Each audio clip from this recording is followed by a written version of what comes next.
fucking...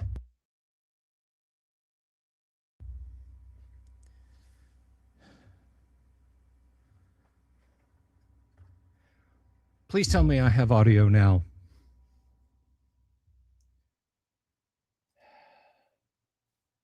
Oh my God.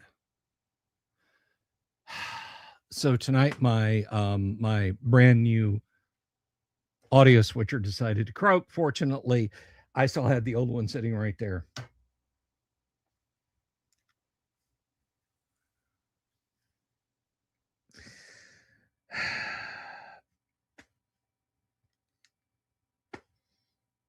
All right.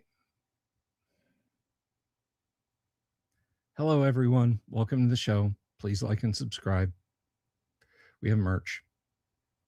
You can buy a copy of Crom if you want to make AD&D characters with.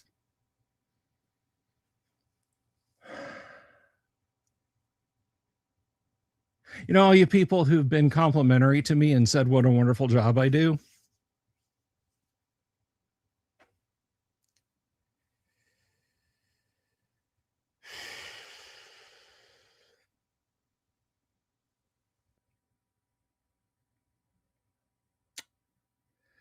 Anyway, welcome to the show, everybody. So I started a little early tonight because typically we run a little bit long with all the introductory stuff and sales pitches and all that shit. So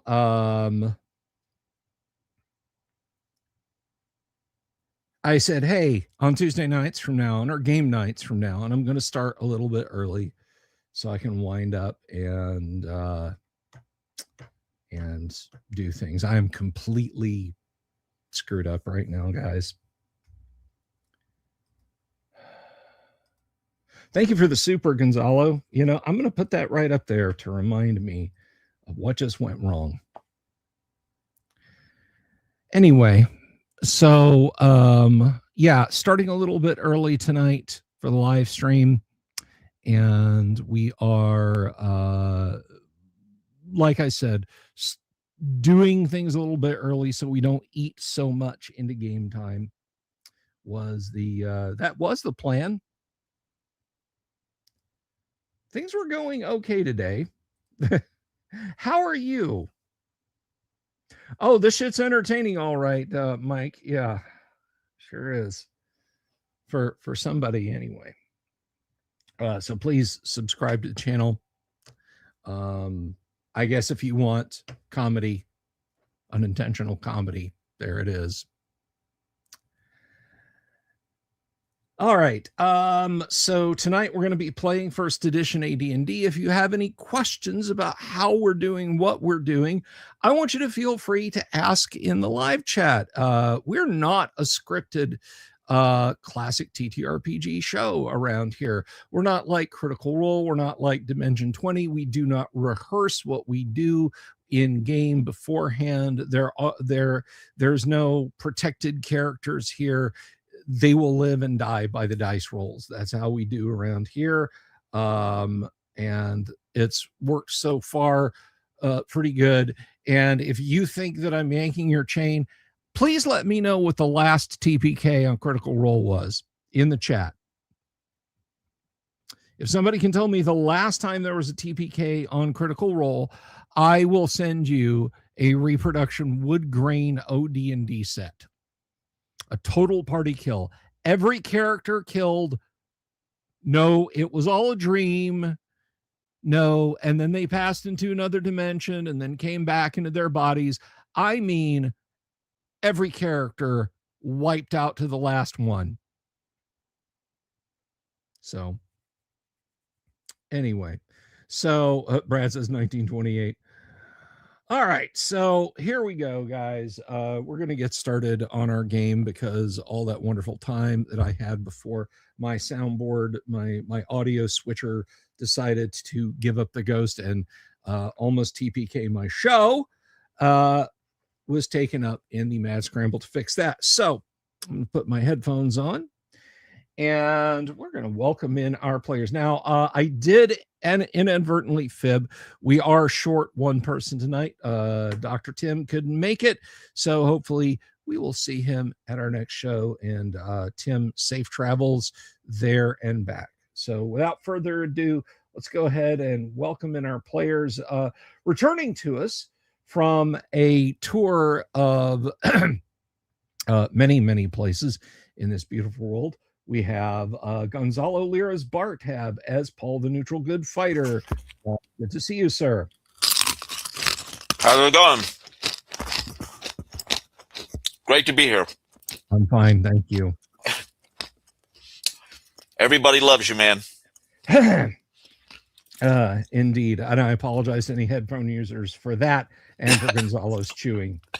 All right. And next up, we have also bouncing back to us, we have playing our cleric, the medical arm of this dungeon adventure. We have a guy, you can find him here on YouTube. He's got a great channel about history. It's about tabletop role-playing games. It's about gaming as a person with disabilities and how he gets around on that. Everybody, you can find him at D&Disability here on YouTube. Please welcome Thane Kyle as Holder the Cleric. TK, good to see you. Yeah, he gets no healing. He gets none. That's awful. That's between you and he. That's between you and he. All right, and next up we have riding in out of the sunset, the High Plains Drifter himself. You know him, you love him. He's one of the newest additions to our goofy group of adventurers. Everybody, please welcome Dave as Roy the Magic User. Dave. Hey everybody, how's it going? How you guys doing? It is going all right so far, about as well as you might think. I don't have my chips with me, Gonzalo. Jeez, that was loud. Yeah. I'm sure I don't know what you're talking about. And glad to be back. Sorry about last week. I had a wife. No, that was with a birthday. So that'll happen. They'll do that once a year, man. D&D had to take the back seat. I know, I'm not truly hardcore. But glad to be back.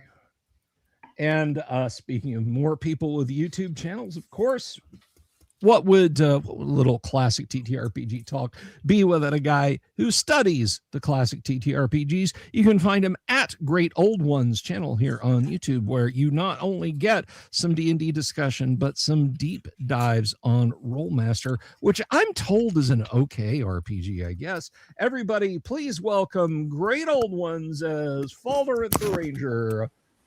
Good evening. Good to see you. Check 1 2. Check 1 2. Is this thing on? Is this thing on? I swear to Christ. Good evening, Mr. Dungeon Delver, sir. And I would appreciate that promised +5 sword. Thank you. Yes.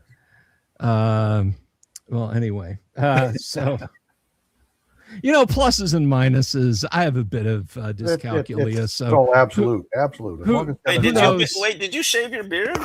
Yes, I did. I shaved my beard. I needed to do something different. I don't like it. You don't have to I don't know, Put man. it back. Put it back. Looking pretty hot. You're looking pretty hot with those. I'm just teasing. Handlebar mustache is looking good on you, bro. I've had this mustache for years. I'm not shaving this thing off. All firemen need this kind of mustache. That's just how. Right on. Yeah. And last and definitely not least, this next gentleman you can find on his YouTube channel. He has talked to some of the movers and the shakers in both independent and mainstream comics. He has talked about some of the TV shows and other things that make media great. He is 1/3 of the Nerd Council of Doom and a guy I'm happy to call a partner on his most excellent Empire of the Undying Sun, of which I'm a tiny cog, and I am so honored to be that. Everybody, you can find him at Yang Zhao 4 here on YouTube. Everybody, welcome Yang Zhao as Fingers, the Halfling Thief. Yang. Evening, everyone. I apologize, I didn't have time to get the chips, but when we have some downtime, I'll go get a a nice crunchy Asian pear. I swear to God, I will end this live stream. I will turn this thing around. Stop copies me. I'm gonna chew ice for the rest of the podcast. Well, folks, it's been a lovely show this evening, and I hope everyone had a wonderful night. Good night. Anyway. All right, everybody. Now that is out of the way, let's go ahead and get started. I will stick you all in the corner, which is where you bunch of brats belong. And last week, the party was continuing their exploration of the dungeons beneath the city of Suderham, looking for a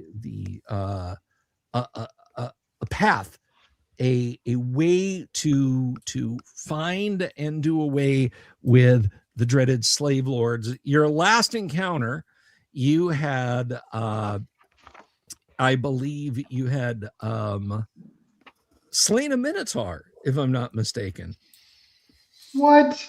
Man, not the week to miss. Yeah, well, you know. So hey, blame your wife. I know. Yeah, that's right. I dare you. I double dogged. You can blame her. Good luck with that. Yeah, he had a pretty cool looking battle axe that everyone made Paul leave on the floor. So the party had rested up. You had basically found a place to kind of hole up for a while. And before anyone asks, yes, I am checking per the Alan Hammock method of does a wandering monster come wandering across? So Mellow Elysium, good to see you. Welcome to the show. So, you've rested up, you've regained some healing. And before you ask, TK, no, chant is not in effect. So, unless you have some very rhythmic mumbling in your sleep for a day that you think you can do. So, the party is tucked away in a dead-end hallway. Nothing has come looking for you this time that you've rested. What do you wish to do? Go ahead. I'm sorry. Can I ask a question real quick? You may. Do you know what Roy's stats are right now? Like, is he full health? He's obviously rested his spells. Yes. So Roy, I don't think had taken any significant damage that hadn't gotten healed up by a couple of curative spells. I certainly didn't put you on the sharp end of the melee, although I mean the night is still young. Well, I appreciate that. Roy appreciates that. Okay, so I'm just gonna go at full health at 26 points. Okay. Paul is at 41 hits, which is what I was when I left for 2 weeks. I don't know if he was worse than that or better off, or if we should just call it even, leave him where he was. I like even, leave it where he was. No one has to date cast any healing, but you certainly may if you wish to. Can I ask about this hallway we're in? Since I'm trying to pick up the mapping again, it's a dead end hallway. It's 30 feet long, and is it running north, south, east, west? And where was the Minotaur cave? Sorry to get caught up. Well, the Minotaur's gallery was, the Minotaur's lair was in the middle of an inverted T-shaped gallery. Okay. The 30-foot hallway that terminates in a dead end. I'm trying to figure out which one you guys camped in now, because I thought it was a different one. I think we camped at the end of a long hallway. Yeah, it was at the end of a long hallway. You disarmed a couple of crossbow traps and gone down, turned around a corner, and camped out in there. So we're kind of in a maze, in the Minotaur's maze or something. I mean, it's not great, but okay. All right.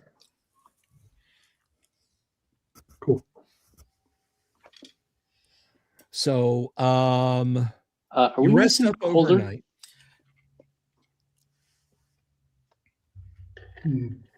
What? Holder, is he having audio issues?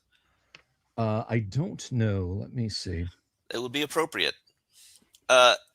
Is there? I'm just looking at Ricky Maru's post There we here, go. and I can actually report people. I can report a post. Did you know that? Did you Yes, do you that? yes you can, and that's me. That's my other account Oh, okay. because I'm the one that has this information. So go ahead, report your cleric. I dare you. That's strike 2, buddy boy. Man, we haven't even started yet, and everybody's fighting. What's going on? Can we just get along? All right. So do we have any? Like, is there anything around us that we haven't explored yet? Or any directions we're looking at that we haven't explored yet? Any lefts we haven't taken? In the eastern end, in the eastern side of the corridors, after you've left the Minotaur Gallery, you have pretty much opened and explored all of the areas. Okay. The western side hallways you have not explored. You know what I'm going to say? Let's head western, man. And sorry, if I remember correctly, there was also, in addition to the western, there was more north that we could go to, right? That is correct. That is correct. So essentially, if you think of the gallery that you guys fought the Minotaur in, again, as an inverted T, the hallways that branch off of the top of the inverted T are the group of hallways that you're in now. There was a doorway directly opposite that led to the west, and then there was a 10-foot wide passageway that led due north. So there's 3 directions off of the Minotaur Gallery you can explore, and you have currently explored one of them. Awesome. Okay.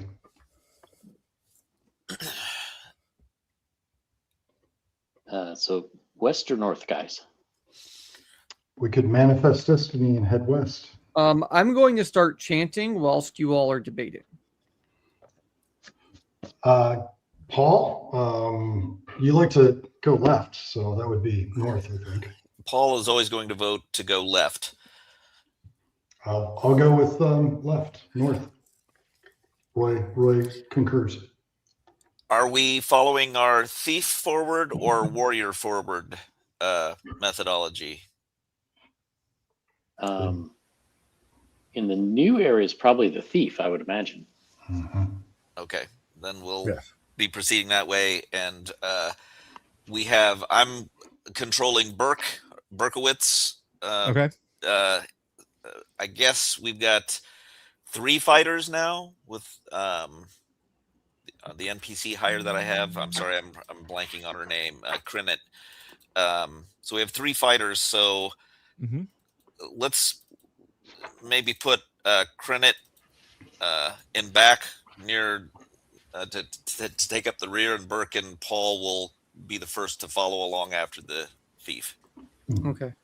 So she's back. So she's in the back with me because I'm usually in the very back as well. So. Yeah. Correct. She is essentially covering you and Dave. Alderwig, being a cleric, of course, has some martial ability, so he's back there with you too. Yeah, being in the middle was great in that Hellhound hallway. Yeah, keeping the cleric. Go ahead. Keeping Alderweg in the middle will help too because it'll let him heal the people in front. Cool. Okay, so Fingers will lead the way through the places that we've already been, and once we get, I think it was back in the gallery, and then head north. When he does that, he will go invisible and start his usual checking for traps. Do you make a sound when you go invisible? Ding dong.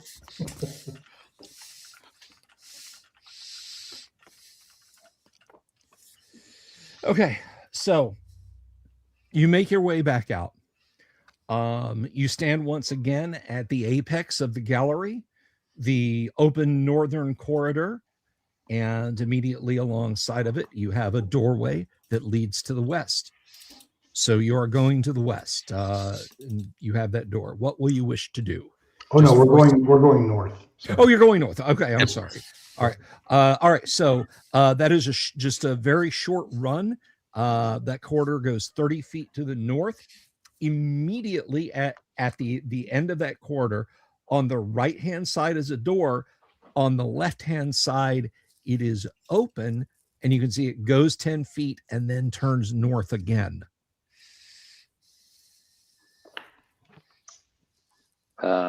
Well, I guess Fingers will go up to that point. Give the others a second to catch up, and I guess we're continuing with Paul's left-hand rule. So he will first he'll just like stick his head around that corner to see if there's anything in there before he actually goes in.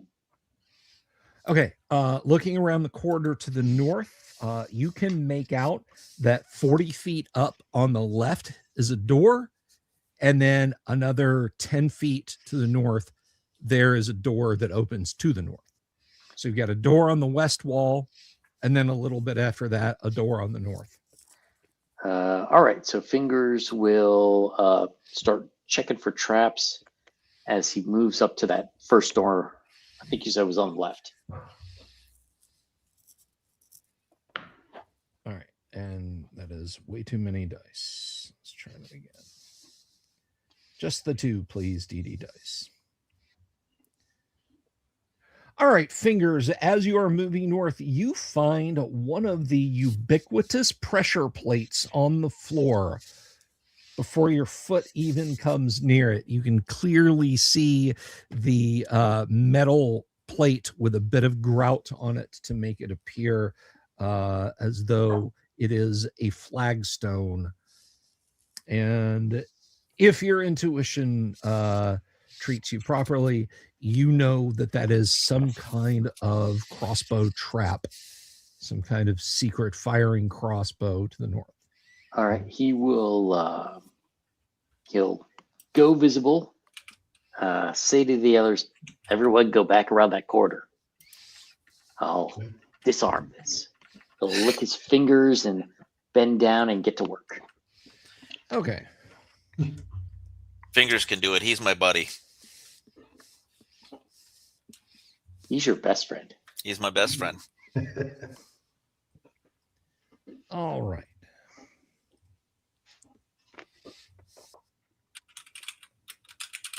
Okay, Fingers, you drive a wedge in, you lift up on that stone, you've got it set, and you are pretty sure that you are not going to have any problems at all moving forward across the hallway. Nice.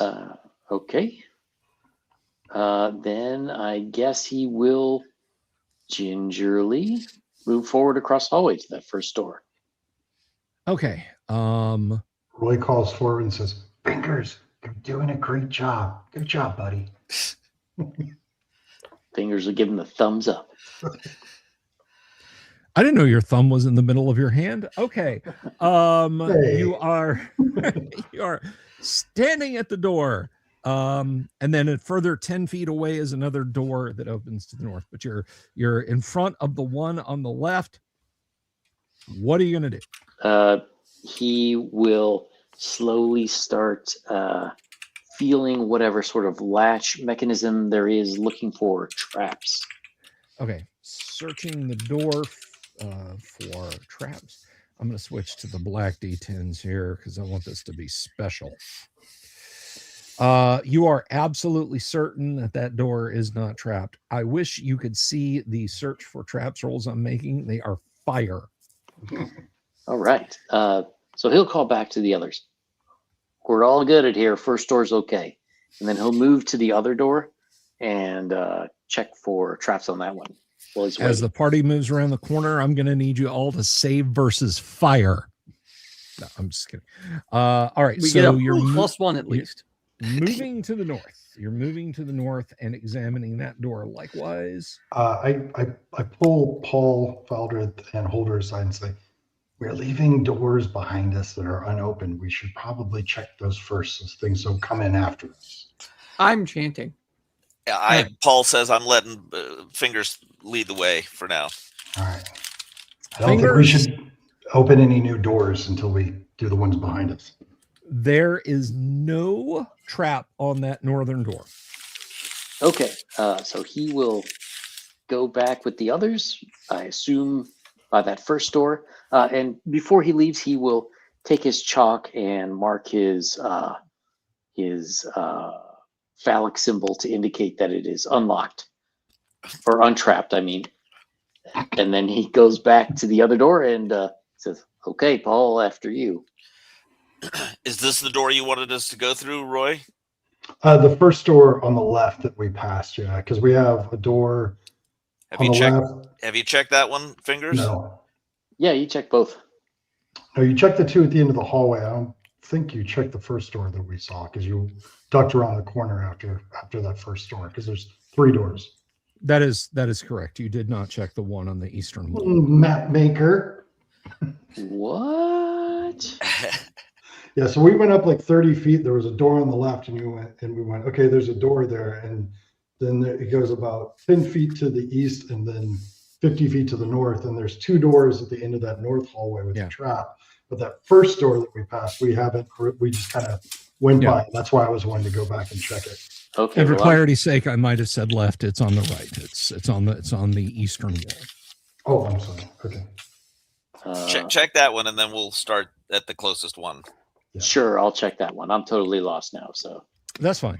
All right. So you journey back down the hall.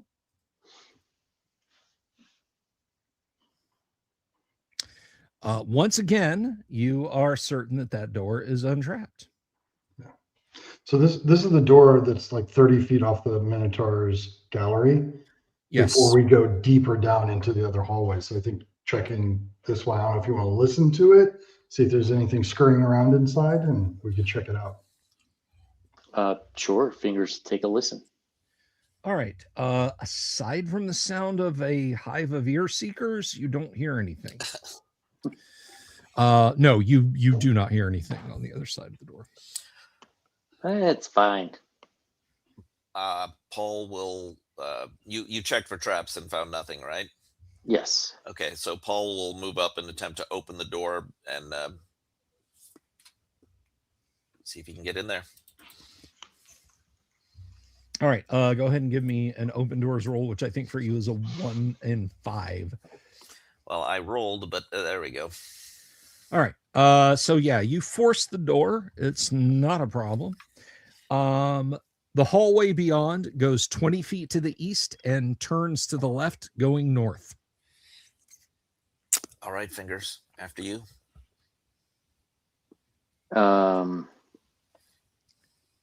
Okay, well, I guess he will go and look for traps. Okay, so you proceed down the hall or up the hall, depending on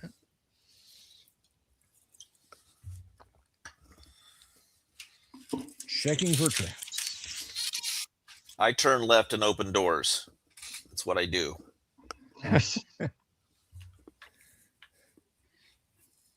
You're like the butter robot. Okay. You do not find any traps as you travel along. That is... Let's see. And Bill, I'm sorry, just for clarification, the door was heading towards the west, or was it heading towards the east? I'm sorry. It was headed to the west. You got wait. And then we went north. No? I thought we went to the gallery and then we went north first. Yes. Correct. Which was kind of west. And now you're now going north, but on the east hand side. Oh, okay. Oh, okay. That backwards. Okay. Here we go. Okay. So there is nothing in this about 70-foot run of corridor. You come to a corner that turns once again to the right, to the east. You are going to the east. Got it. All right. Fingers will, being that he's invisible, he will peek his head around the corner before going there and see what's there.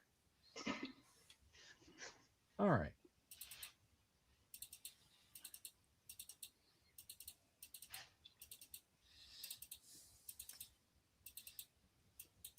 Okay.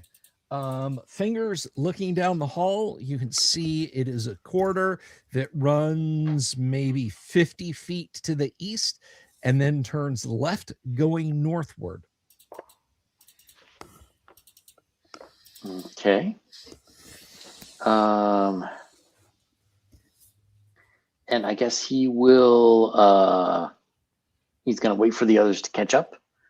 And then when they're there, he will go back invisible and check out the hallway looking for traps. All right.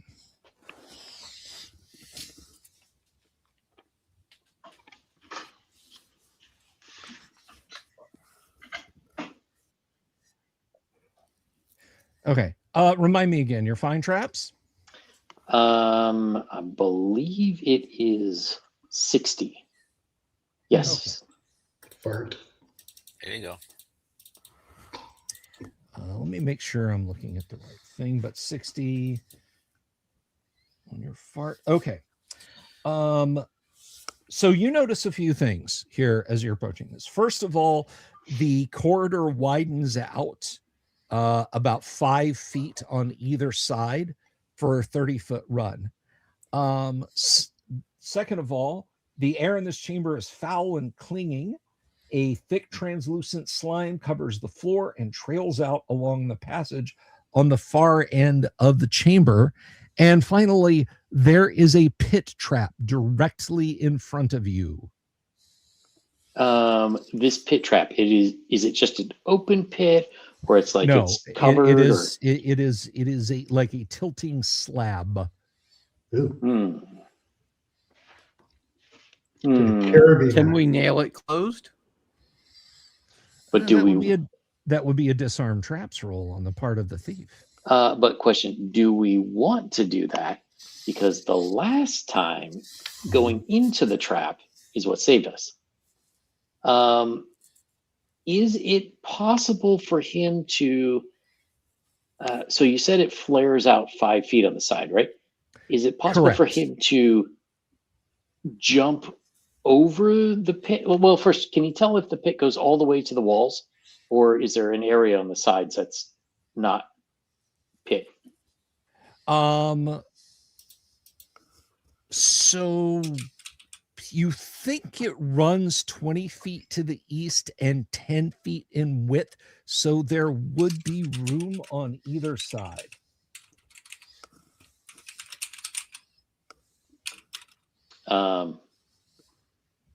Okay, so he's going to call the others up to him. All right. Hey, Fingers, what's up? Okay, so there's a pit trap right there. There's Right. some slime on the other side, and you could tell the air is terrible.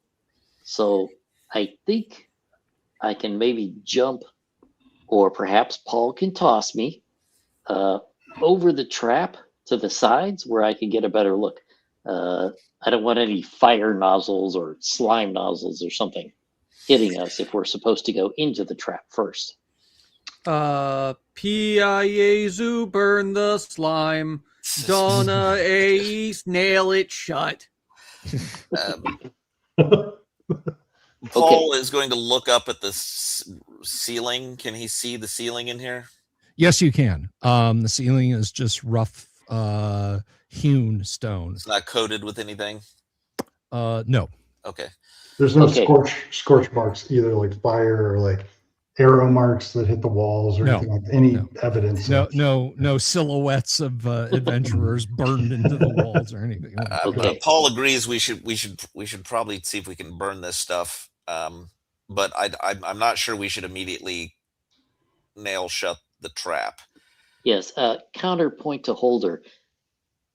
Slime, or perhaps cubes, often hold treasures of dead adventurers. Guys, we could be sitting on a mountain of gold here. If you Um, burn the slime, you can get the treasures afterwards. Right. But I don't see a slime. So Royce looks around. Is there a rock anywhere in the room? No. Like around us? I'm going to take, while those guys are discussing, I'm going to take, Why don't I just launch an arrow into it? Yeah. hey, Faldrith, would you launch an arrow straight into that room and see if it sticks in anything? Oh, I thought you would never ask. I had a great idea, Faldrith. Listen to this. All right. So Hey, I'm glad you thought of it. Yes.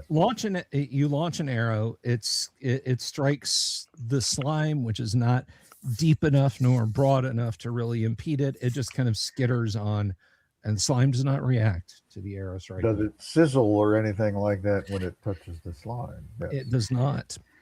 Does it make a slurp sound? Does it go through? Not. So is the slime all the way up to the ceiling, or is it just on the floors? No, there's just a smear of it on the floor. This looks like a slime trap, boys. Does this trail? You said the trail goes out the far door, correct? Yes, the trail is from about where the hallway widens out, and it looks like it goes all the way to where the hallway narrows. So is it but it's only on the other side of the pit trap that there's slime. Is that correct? No. Oh, it's on the slime is the run of the room. Oh, okay. Yeah. Wow. This is the slime is probably meant to make people slip and fall into the trap. Is probably what this is. Could this be a green slime, Roy? It could be, but they're it's translucent. It's not the bright. Okay. Yeah, if it's transparent, I mean, it could be a cube. It could be the leftovers from a cube.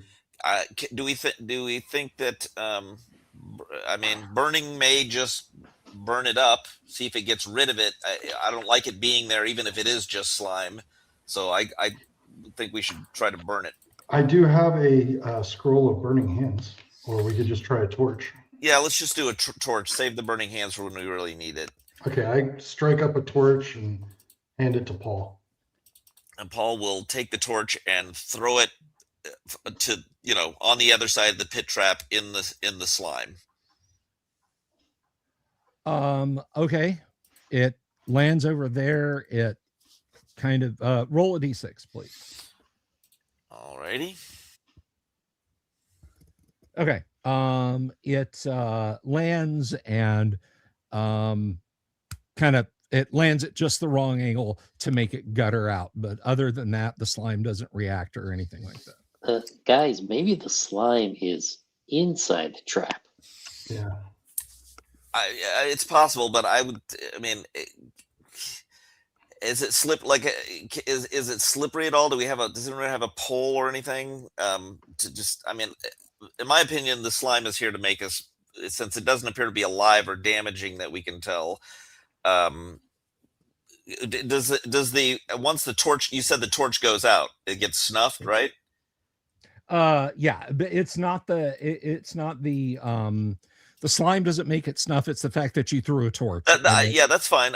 Whatever the reason, let's watch the torch for a second. Does it appear to be being corroded or anything now that the flame's out and it's just sitting there? Okay. The slime is to make us slip into the trap, in my opinion. Is the floor angled at all towards us? Towards the trap? You don't see a trap. You're relying on on fingers. It's right there, guys. I believe you, Fingers. Could you draw a phallus? Sure. Is that what you're doing on the doors? Fingers, what were you wanting me to? You were wanting to either jump or you were wanting me to throw you somewhere. Well, yeah, there's the sides. That it seems like maybe they don't go to the sides, but perhaps. DM, does it? If it's a simple pivot, instead of just stepping on it, does it seem like maybe if we pried it up, it would come up on our side instead of down? Mm-hmm. All right. That would be very hard to do. It'd be much easier to push our side down. Okay, who's got a pole? I don't. Go ahead. Roll your main finger top wise.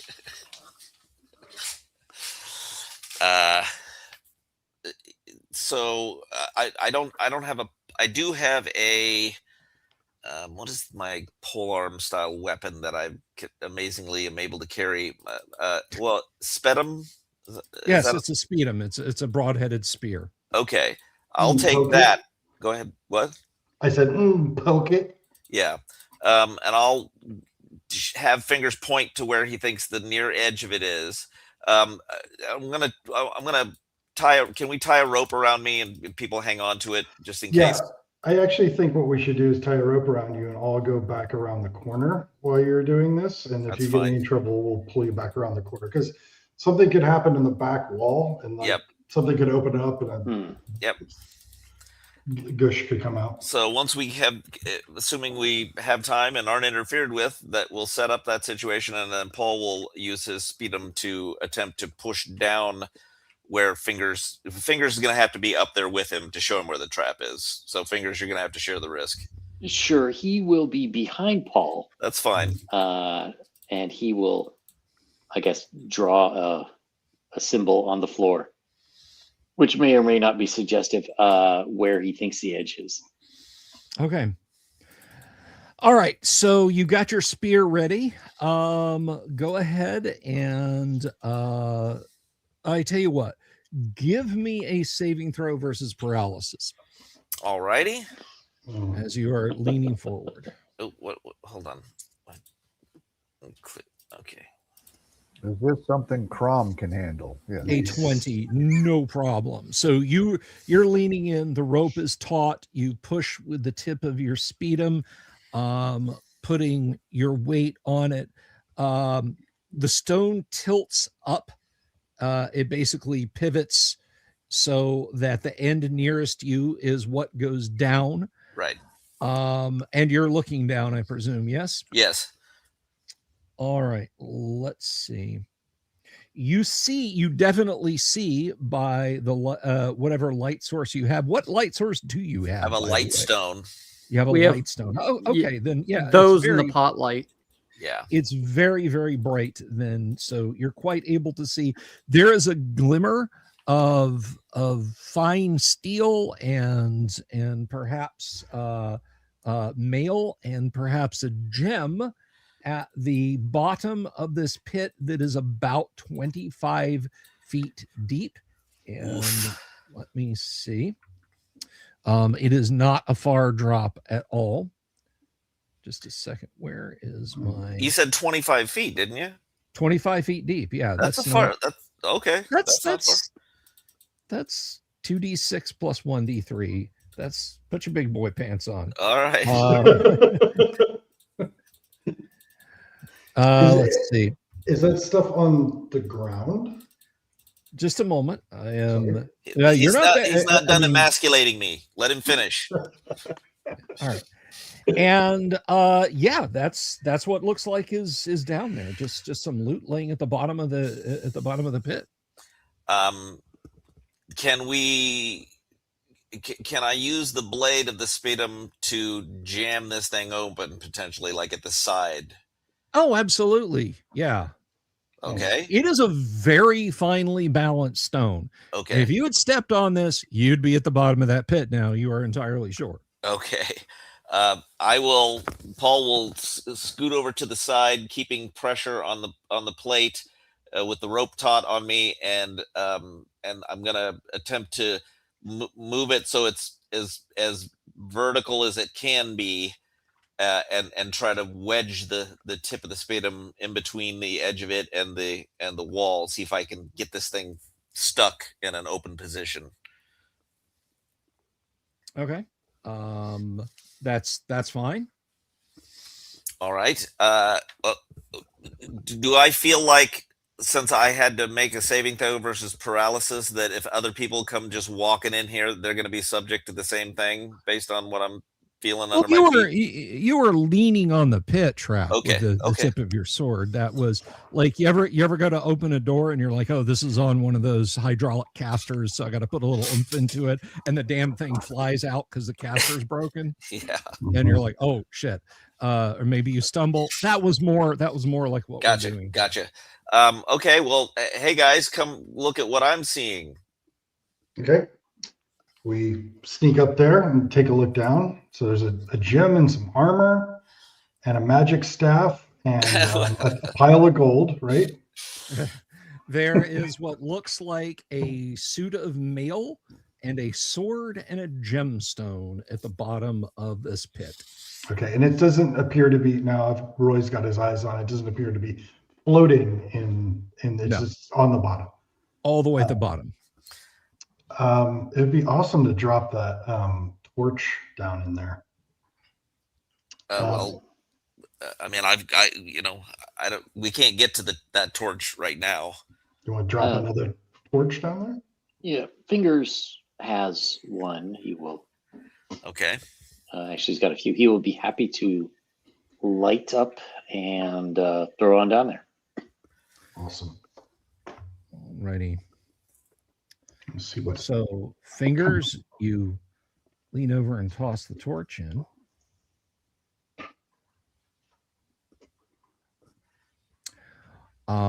So two things happen.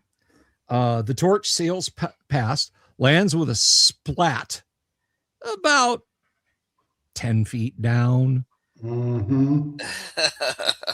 goes out and kind of starts to go end over end way too slowly. And there is this sort of sound, and a gelatinous pseudopod takes a swipe at you, but you pull back.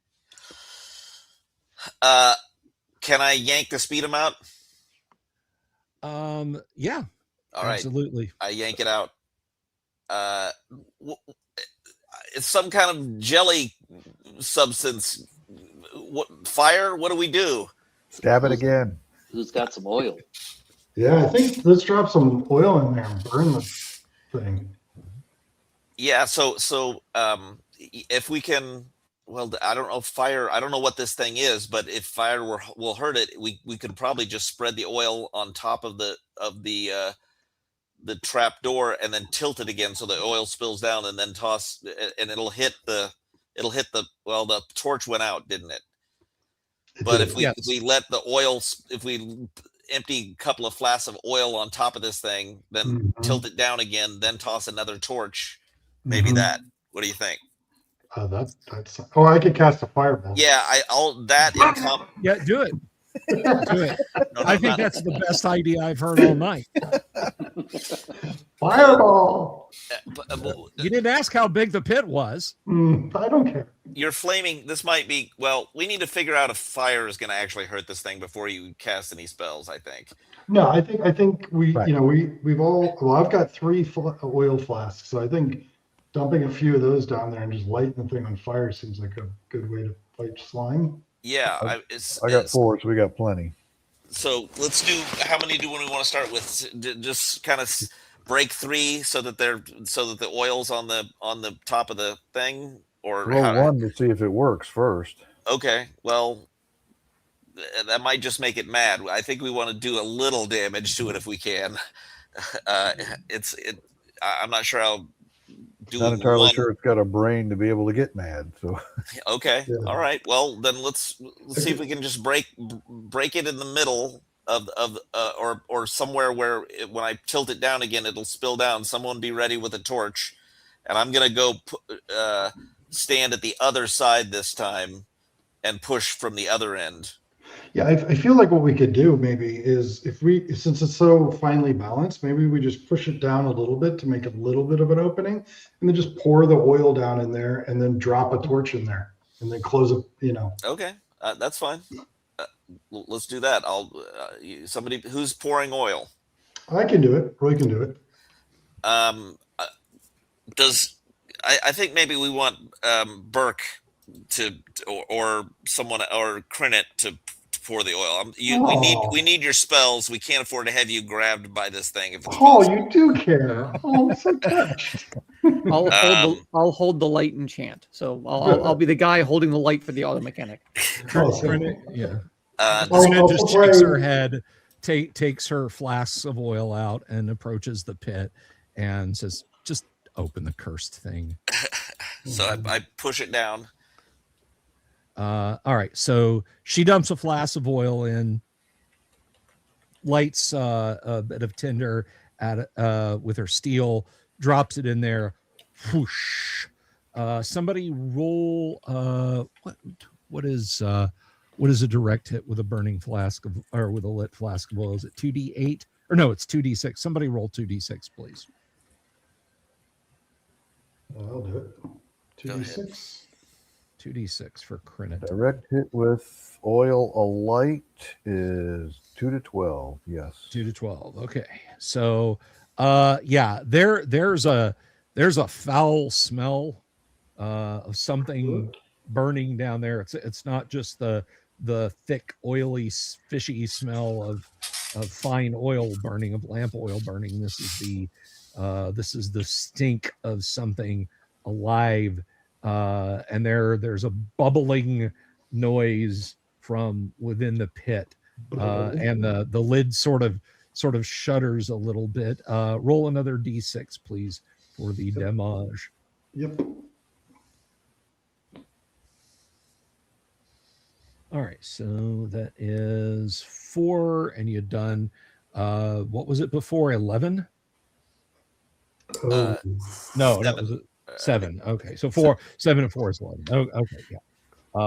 So this continues for a few more minutes, and then probably bereft of oxygen, the oil comes out. Crinit still crouching next to it, with basically a punk made of a twist of hemp.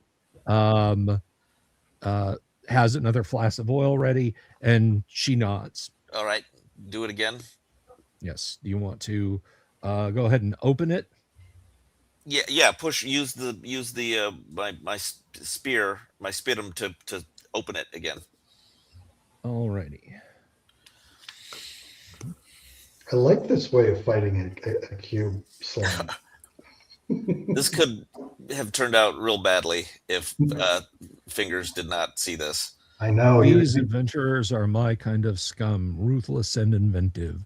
You're doing great, Fingers. You're figuring it all out, buddy. It's a whole lot less fun for the game master this way, though. All right. So yeah, you wedge it open a little bit. Some tendrils of clear goo sort of lash around and continue to grow up out of it. And she jumps back. She actually has to make a 2-hit roll now, because this thing, Paul, it is now like the lid is shuddering and this thing is trying to push its way out to get to you guys. It's not just. That's fine. I thought I didn't get pissed. All right. So Crinit, that is short range. This thing is effectively AC 9. Got to look at the old charts real quick. Crinit is a fighter. Let's. Oh yeah, she hits it. Somebody want to roll 2d6 for her next flaming oil? I'll keep doing it. All right.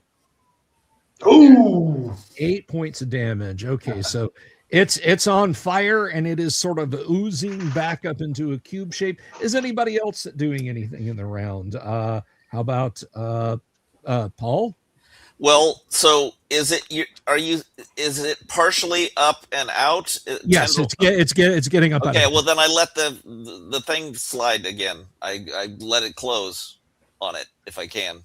It doesn't close on it. It's staying open. That's fine. Masses. Well then, I'm gonna because all that was is removing my weapon. Can I still attack? Because absolutely. Okay, yeah, I mean, I'm gonna try to attack it then with the speedum. I have no idea what damage this thing does, but and it'll clean your weapon if you hit it. Yeah. With all bonuses, that's going to hit. Let me just double check on this critter, because I honestly, it has been a while since one of these has happened around. Can anyone guess what it is? Speed him 2 to 7, 2 to 12. Palace Cube. All right. Let's see. It's a demon. Is it a hobgoblin? Yes, it's a bunch of hobgoblins with It's a lich. with a bowl of Jello. Let's see. Probably the most iconic monster in all of D&D, wouldn't you say? It really is. I do have a plastic okay. figure for this. One of my Those favorites. plastic D&D minis for this, where you can actually pull the bottom out and put another figure inside it. I have one of those around here somewhere. I actually have the gelatinous cube. I don't buy a lot of Funko Pops, but Funko Pop did a gelatinous cube that was actually pretty cool. Yeah, it's really cute. Yeah. Okay, so that is a hit. It is a large creature, so you're going to do spetum damage versus large is actually pretty intense. So, 2d6. Yeah, 2d6. So, go ahead and this roll plus that. 7.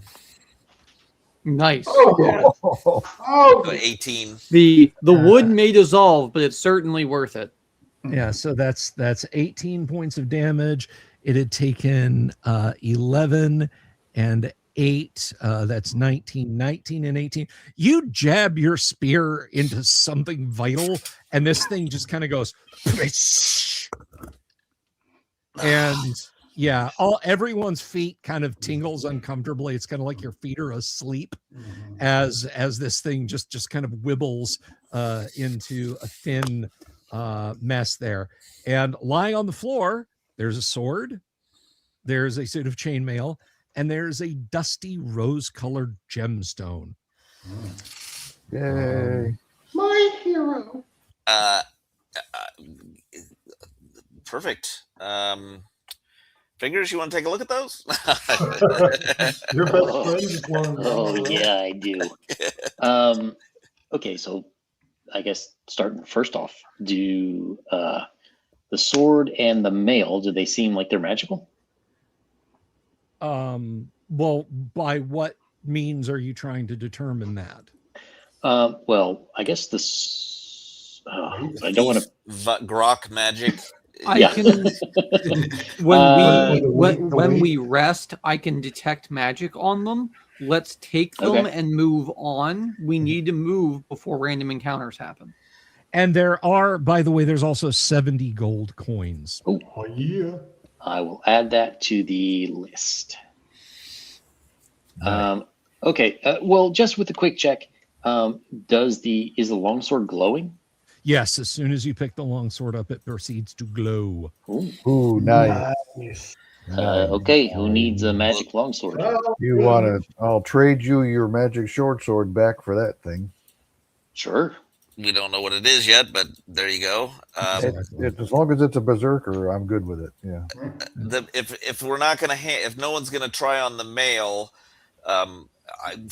Paul can at least carry it for weight, so it's not a weight on somebody else. Is it normal weight or is it lighter than? It is very lightweight. Oh yeah.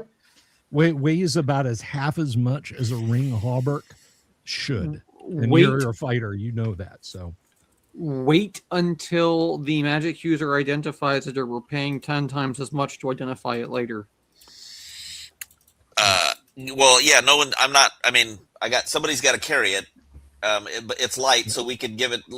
I mean, if you don't mind writing it down, Fingers, but just say Burke is carrying it. Okay. And remember, carrying is not using. Yes. And then the gemstone, I'm sure Fingers is going to put that someplace safe. Oh yeah. It is most unusual. It is perhaps an inch long by a half-inch wide. It is a prism-shaped crystal of a dusty rose color. Okay. Fingers will. I guess I'll just keep that in his stuff. Okay. Yeah, look through it. Maybe everything will be bright and sunny and beautiful. You did make a note of the 70 gold pieces, correct? Yes. All right. Okay. So you can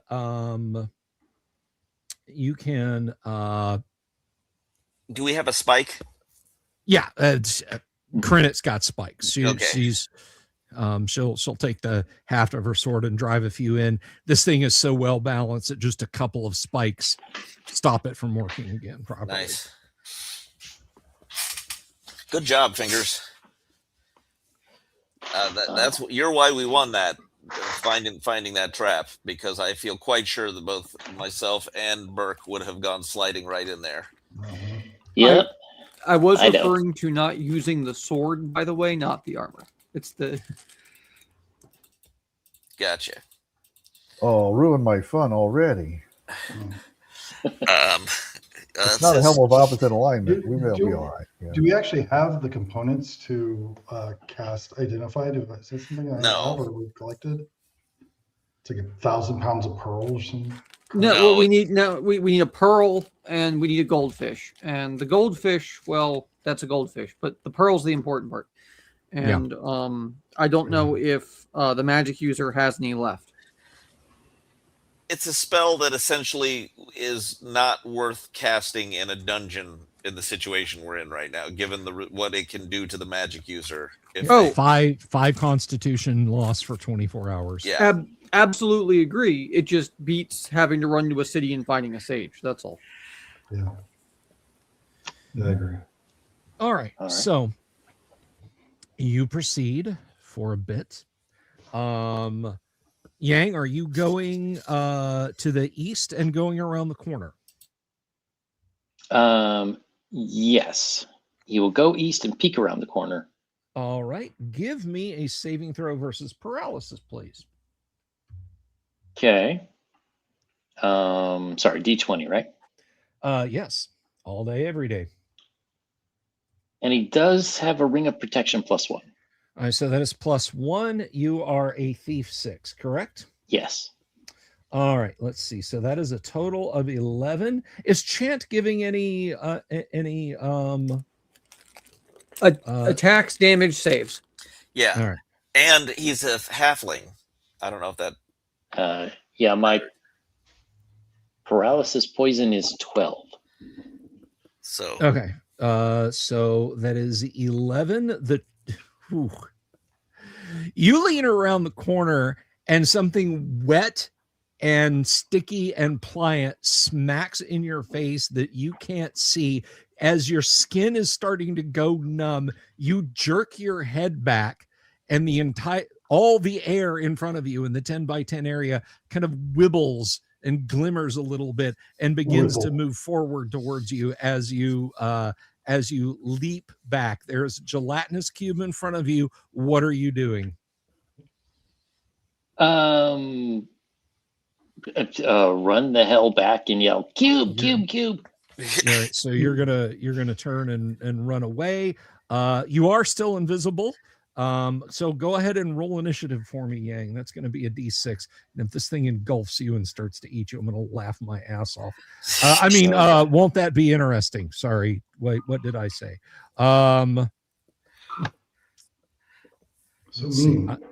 have all these tabs open and none of them do what I want. Yeah, I liked wibbles as a descriptor for what happens to Wibble.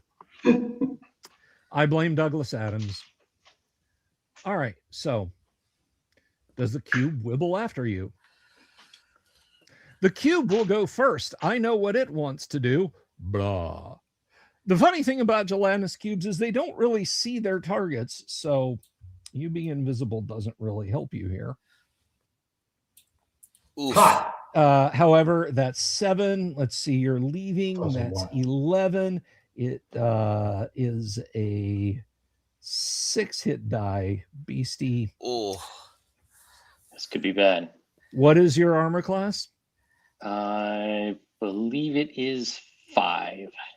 It is 5. Okay. Yes, the pseudopod just wah. Give me a saving throw versus paralysis again, please. And you get all the bonuses. So yep. Oh, that ain't gonna help. Yeah, no. you guys hear Fingers yell, "It's a cube!" okay. Sure. And you can just see his hand on the corner. and it slips around. Yeah, so Paul is going to charge in. All right. Yeah, agreed. Let's go running down there after him. Crinit is not wasting a moment. So Yang, Burke is also charging if he can. this is not a charge situation because it is slightly around the corner, but you guys can definitely spend this round moving, which you do. I mean, that's Sure. So you're around, and there's Fingers with this horrified look on his face. I'm guessing melee attacks from anyone. Dave, you want to throw a lightning bolt? See if you can kill this thing. Oh, thank you. No, I'm going to hit it with. I'm going to try and hit it not near Fingers, but with magic missile. All righty. Like if he's in the center, I'm going to try and hit out towards the corners away from him. Sure. It is a force. It does cause force, so I'm just hoping that. Yeah, it's not going to burn him or shock him. It's okay. Magic missile. Basically, it's bullets of pure magical energy. Okay. All right, let's start at the top of the rotation where we should be starting. Gonzalo, roll initiative, please, for the party. Initiative, sir. All right, so it goes first. The first thing it's going to do is try and digest its well-earned meal of halfling, and will, let's see. Yang, I'd like you less to think of this as Fingers as being eaten alive and more like Fingers as receiving the exfoliation that you so deserve after a difficult adventure in the dungeon, and take 3 points of damage. That is starting to sting. Let's see. How do we want to do this? 1, 2, 3 abreast in the hallway. So we're going to go with, let's see, 1 or 2 is going to be Crinit, 3 or 4 is going to be Paul, 5 or 6 is going to be Faldorinth, that it is looking to add to its meal. A 17, and this is important. So that is going to be Faldorinth. What is your armor class, sir? Armor class is plate and shield. Plate and okay, so you're AC 2. And that's 17. Yeah. Give me a saving throw versus paralysis, please. Of course. Isn't he half elvish or something? Or are you not? No, you're human. No. I thought elves were immune to paralysis, or that's ghoul paralysis. No problem. You're like, you're like Venkman in Ghostbusters. Get it off me! Get it off me! Scraping your hand on the dungeon wall, trying to get it off. Okay, so counterattacks, please, from our 3 folks up front. I've been slimed. Boom, nice. Yes. Boom, shakalak. Go ahead. Roll your damage. This is large, by the way. This plus 7, so 17. Woo! Yeah, you just kind of swish your sword around inside it, trying not to hit your little halfling buddy there. Faldorinth, go ahead. Oh, there he is. All right. Well, hey, you rolled high when you needed to. You're not being turned into an aperitif. And I had said Crinit, but Gonzalo, you had said that that Berkowitz was up there with you guys. So go ahead and roll Berkowitz's attack then. Okay. What is he? Let's see. He's got Bastard sword. Bastard sword. Okay. Yes. Yeah. All right. So I'll go ahead and roll for him. He is a 6th level fighter. Correct. 6th level fighter, 6th level roll. That ain't gonna do it. Actually, let me see. I mean, this thing has a pretty low AC. It's AC. Actually, what? Great Old Ones, what did you roll in Toto? Well, I only rolled a 3 plus the chant, so 4. Oh, okay, yeah. All right, so that's not. All right, so I have no strength bonus. Don't you have a magic sword? 6, rolled an 8. It is becomes a 9. Let's Remember, the see. cube gets -1 for all that. I guess chant affects the gelatinous cube. It just says enemies, but I guess they have to hear the chant. So the cube. Yeah, it's really this thing. This thing is more of a I don't know. It's more of a natural feature, but that will actually hit. Berkowitz will actually hit it, and large damage with a bastard sword, I think, is something. Let's see, sword comma bastard versus large. Yeah, 2 to 16. Oof. Yeah. All right. Wrecked cube. Let's see what his strength bonus, if anything, is. He doesn't get any damage bonus, so but All right. there's 9 more. All right, so there's 9 more, and you did 17. Yeah, so 26 total.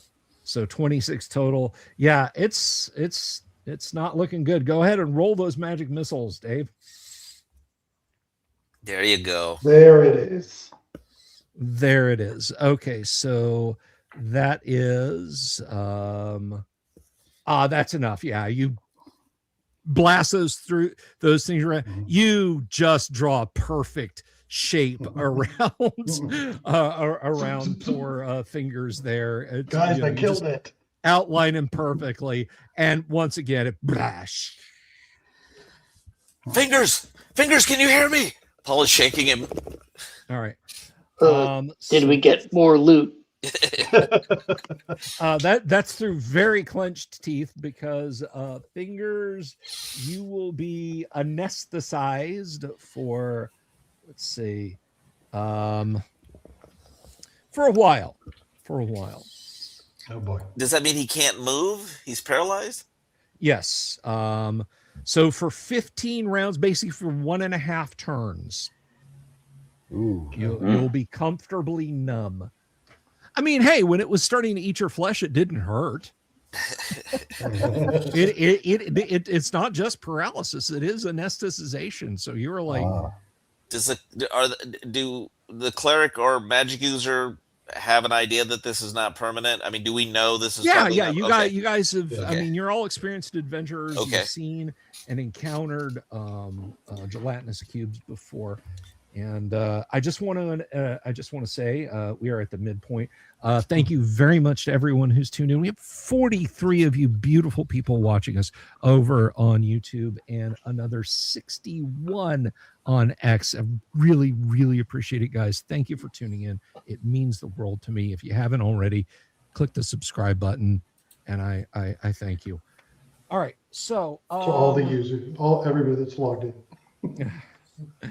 All right, so I can't, like, it's the thing that drives me crazy is, like, I can't believe that what we just played out we haven't seen on film yet. Like, how is that possible? How is that possible? I don't know. I did a YouTube short about this, and James Goldman wrote the first draft of the first Dungeons and Dragons movie in 1983 when Gary was exiled out to Hollywood. And you want to talk about somebody who didn't get it? Yeah. Like Gary immediately started working on it to fix it, because like they were literally just normal people from our own world, and he was like, that's nice, but that's kind of the plot of the D&D cartoon. But even they do D&D stuff. They don't care. So yeah, I mean, the fact that the Dark Elf trilogy hasn't been made into a film, and I've actually talked to those guys about that, and they are so afraid to make that into a film, which is crazy, because it would be so awesome, such great dark fantasy. Just 3 movies ready to go. Let's go. I honestly think that the D&D brand from a cinematic standpoint is cursed. But I think the brand is cursed. Gary was on the cusp of getting the D&D movie made after he did the rewrites. Yep. And it's so it's nuts, not in a good way. I like Stranger Things too, Hagar and Brad. Thank you very much for the super. Is Paul 6th level yet? And if not, why not? That's That's a fine question, one that we should explore more over the next few months until he finds a trainer. I like the cut of your jib there, Brad. All right. So, are you guys gonna just drag him along? Or are you gonna Paul will, if we need to move on a little bit from where we are, or move to someplace safer, Paul will carry Fingers. Ooh, but Master Blaster style. There you go. Say Fingers backpack. Who run Barter Town? There you go. Somebody had to say it. Embargo lifted. So we've gotten to the end of this hallway, and this widened hallway, and it goes and it turns. Which way is it turn? Because it turns to the north, which is where Fingers decided to French kiss a gelatinous cube. So it basically went 20 more feet to the east, past the initial room with the gelatinous pit. Got it. He turned north, ran into this thing, and then it goes 40 feet past the corner. Okay. 40 feet past the corner. I mean, unless we have a reason to move out of the area. Well, first of all, did we see anything fall out of this other cube? No. Well, Okay. a halfling thief, but other than that, no. I think that's ours. He took our stuff. Then we'll just move on slightly to just further on, just past where the cube was, and just wait for Fingers to sort of regain his senses, since we have an idea this is temporary. We could use the thief as a battering ram. That is, well, let's put a pin in that. Unfortunately, it's I'm not saying there are no bad ideas. I'm just saying it's not paralysis. It is anesthetization. So he is completely limp. If we put a pin in that, I mean, we could quite literally put a pin in that, right? Like he can't even scream. That's right. You wouldn't feel it. So just let's take a breather until we can figure out what's going on with him, and Burke and I and Crinit will stand guard while the rest of the party kind of chats about things and waits for Fingers to get his senses back. Sounds good. Okay. So 15 minutes pass. Two things happen there, Fingers. You get all of your feelings back. And you get all of your feelings back, and yeah, your face begins to burn. Oh, this sucks. He'll see if he can sort of move Paul's helmet to try to steer him around.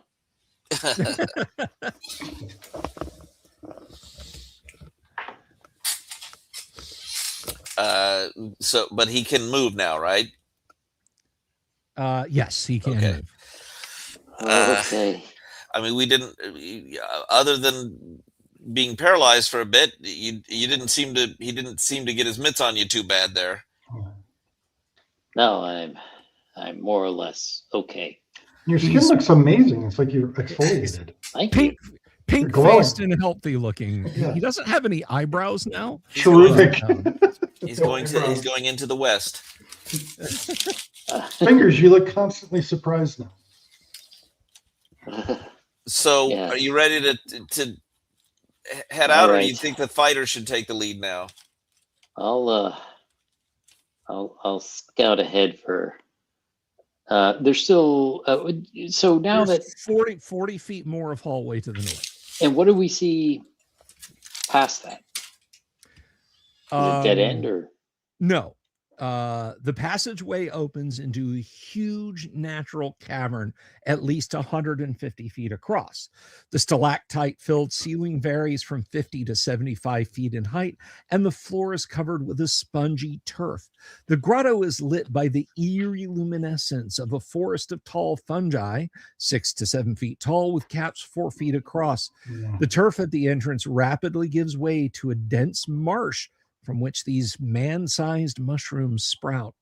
However, Most of the grotto is filled by a large lake with clammy-looking black water and a few patches of green surface scum. Floating in the water are the bodies of several blind whitefish covered with leeches. Across the lake, nearly 100 feet away, another shore can be dimly seen. It may be reached by taking a narrow path, 5 feet wide, along the east wall of the grotto. Strange clumps of vegetation litter the path, but beyond the marshy beach of the far shore, an opening can be seen in the grotto wall. How far across is that to the other wall? It's 150 across, but how far deep would you say? Do you mean the width of the path? That's 5 feet wide. If you're talking about the length of it, that is, let's see. Oh, it's not that far at all, really. Oh, I'm sorry. I thought you said it opened 150 feet across. Well, I mean, the entire cavern's 150 feet across. The narrow path on the left. Okay. So it's just a circular cavern. It's just 150 feet. Yeah. Okay, got it. All right. Well, question before we advance. You mentioned leeches, and you mentioned leeches from this distance. So I have to ask, how big are they? Normal size leeches. I'm just saying the whitefish that are floating on the surface near the edge of the lake have normal size. These are not like, football size leeches or anything. Okay, like just making sure. No, it's a fair question. It's an absolutely fair question. I thought it was a fair question. And so the path goes, I'm sorry, I might have missed on the right. So if you're looking north, the path goes to your right up the side of the cavern. On the east side, and it goes around the lake. It does not completely circumscribe the lake. It just goes on the eastern edge. It basically forms a shoreline. Got it. Okay.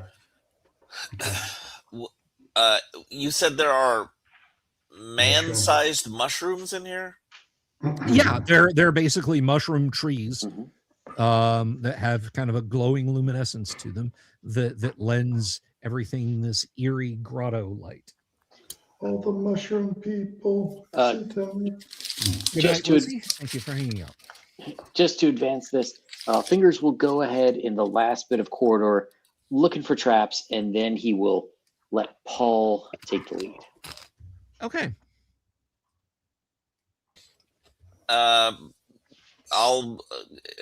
take the lead, and it sounded like there was a pathway of sorts, like an area where it looked like the vegetation was, at least, if not a path, it was like low. It's narrow. It's not low. Whatever the lowest path is, without having to stop. I'm trying to walk through the least amount of vegetation possible as I cross towards the walkway or whatever you said it was. Oh yeah, no, that's not. I mean, you're going to be walking on about the same amount of loam. Okay. Loam where you want to. I'm got my shield at the ready, and I'm kind of nervously looking above at the stalactites, so I'm at least aware that there could be some danger from there. But it's secondary. I'm leading the way through this garden and trying to get around to that door on the other side and picking my way as I go. Whatever seems to be the path of least resistance is how I'll approach it. And Fingers will ask Falderuth as we're here. Hey, Falderuth, these mushrooms, any chance they're edible? Anything is edible once. I mean, I'll give them a look and see if I can discern whether or not they're of. No, these would probably be at the best foul to eat. Yeah, and Roy is a forester, by the way. Do these things have any like pods or tendrils on them that look like they could attack? No. Okay. No. And I just want to point out, one of my favorite movies when I was a kid growing up was Journey to the Center of the Earth, the George Powell with James Mason. I love that movie.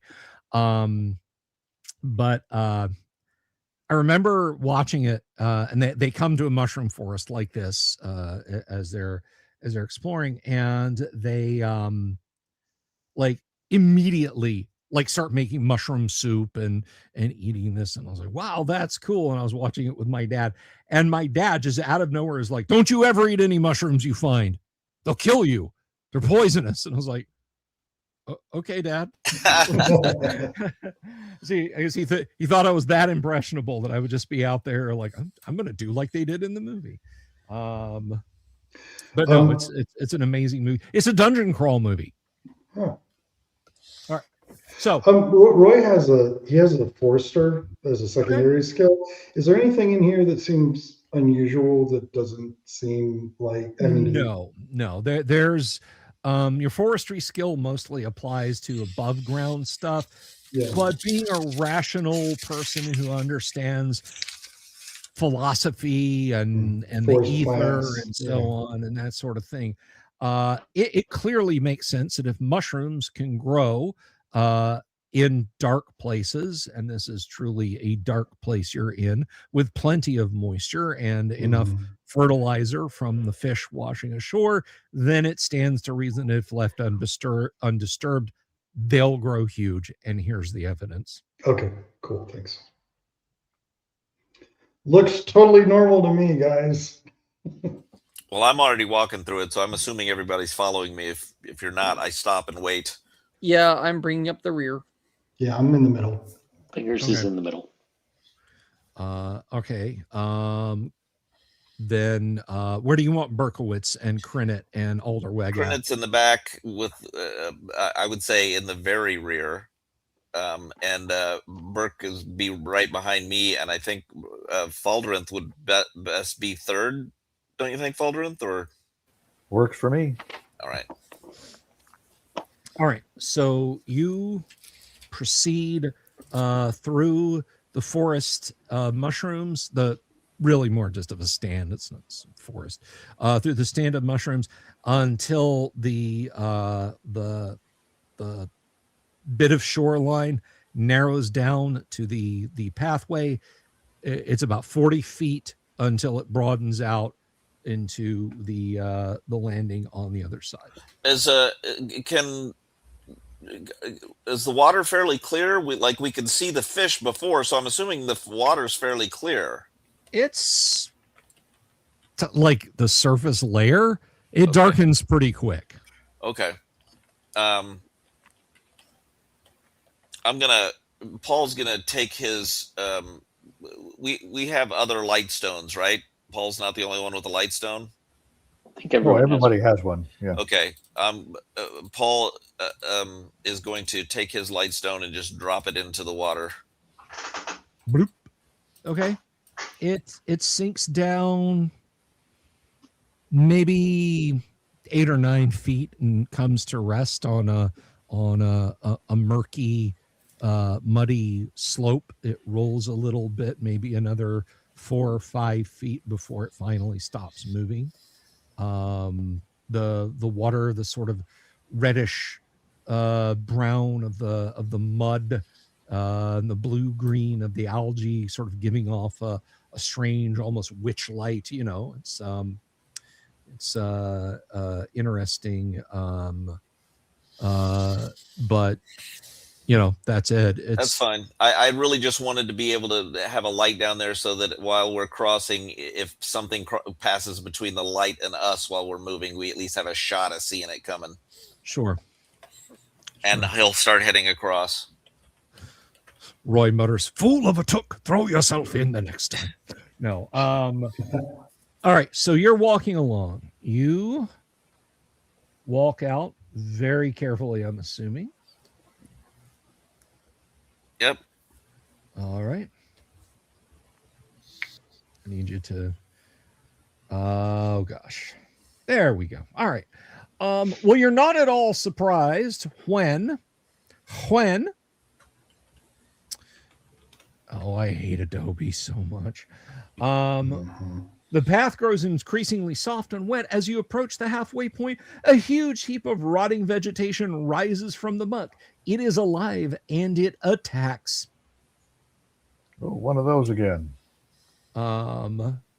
It lunges forward. It looks vaguely man-shaped with some kind of root or tuber growing out of its face, but then curling back in, sort of faintly blue-green glowing eyes, and it is shambling towards you, this mound of vegetation. So what is Paul going to do? We have fought one of these before. Have you? Yes, we have. I thought.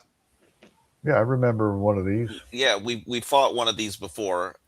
If this is what I think it is, the shambling mound, and I seem to remember that weapons are not of much use against it.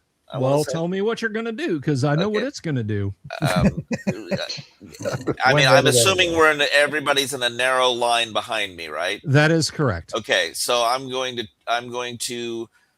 try to charge it. I'm just going to charge it. I don't know what else to do. It's water, or do that, or knock everybody off the path. So I'm going to charge it. Okay. Well, a charge will execute before initiative. It is going to try and strike you with its arms, but your weapon length will go before its fists will hit you. So go ahead and make your attack roll, and then we will get party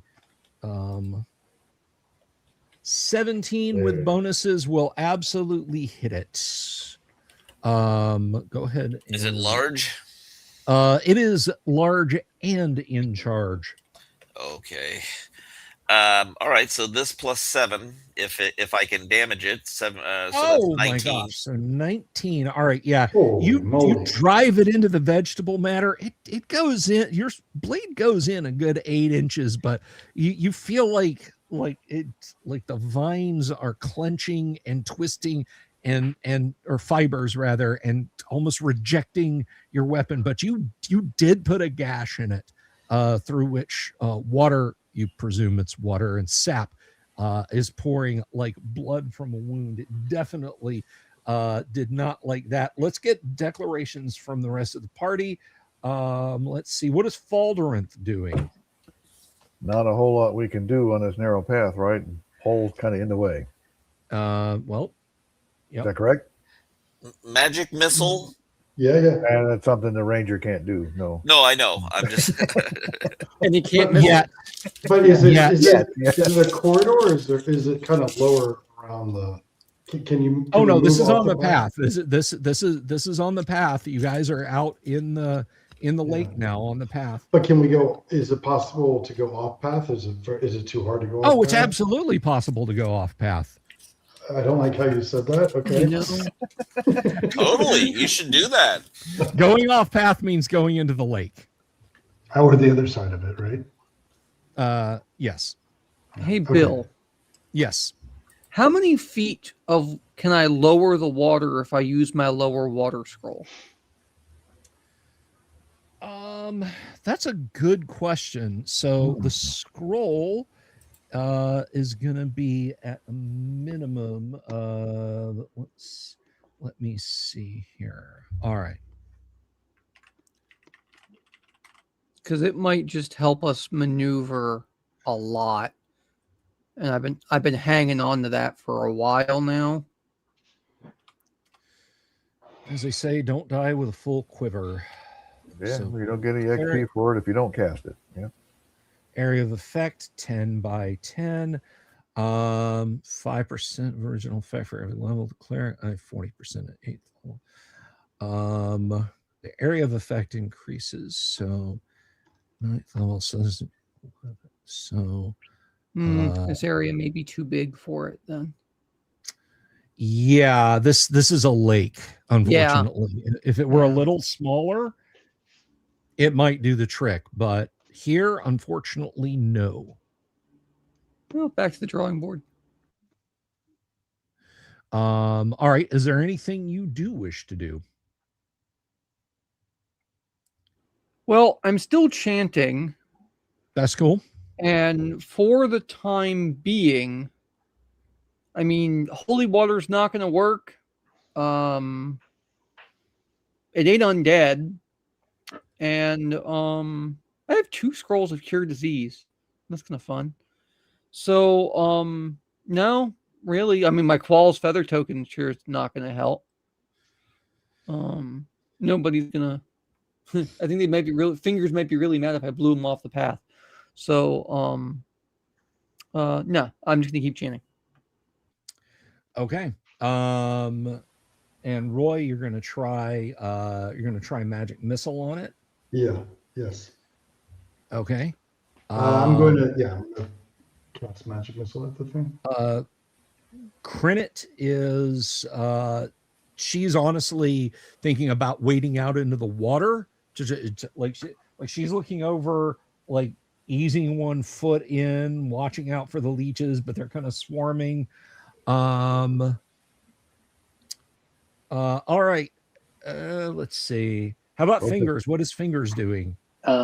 Being that this creature is large and Fingers is small, if he goes invisible, is it possible for him to like go through the legs to end up on his backside?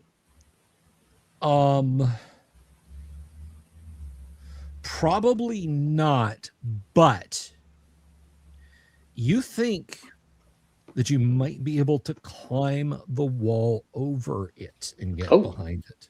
He will do that. All right. Invisibly.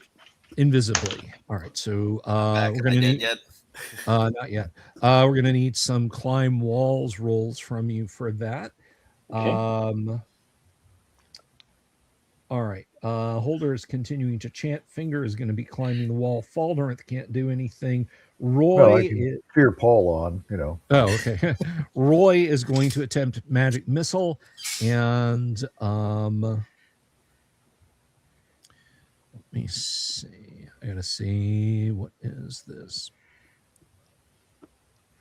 By the way, for those of you playing along at home, this this particular encounter, I love the name that Alan gave it, Grotto of Terror. I salute you, Alan. It's a wonderful name. All right. If we were underground, if we weren't underground, I would use my ring of shooting stars on this thing. But magic missile it is. All right. I mean, you can always try and maneuver a lightning ball over to it. Magic missile seems good. Okay, that's fine. Let's see.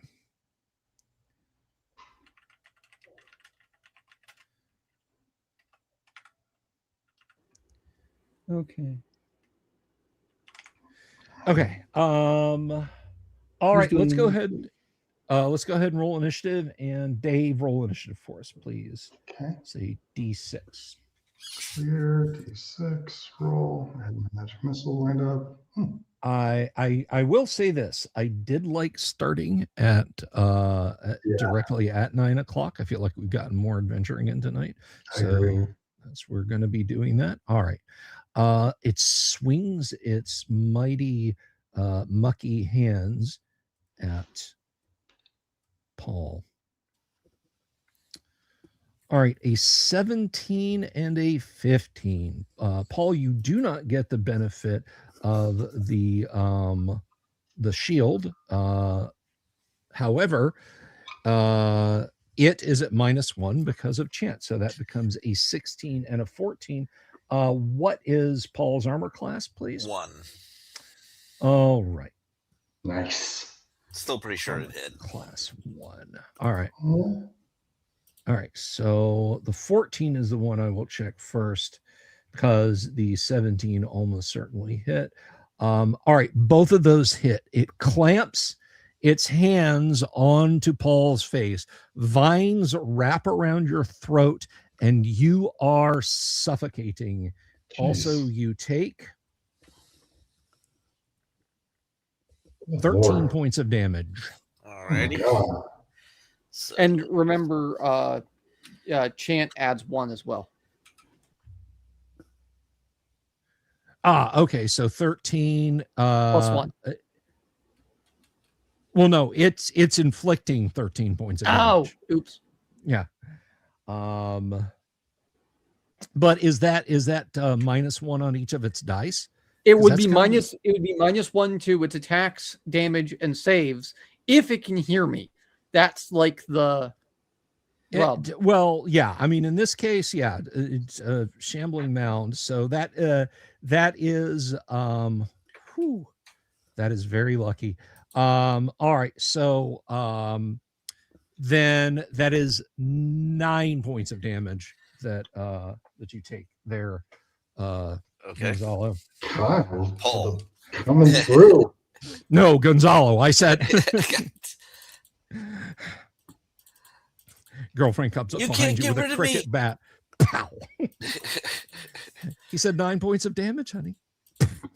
Okay, so yeah, you're hacking and choking. Now, you're not immobilized. I should point that out. You can continue to fight. Well, I was going to bring up my ring of free action, and if this anyway, it says freely and normally, whether attacked by a web, hold, or slow spell, or while even underwater.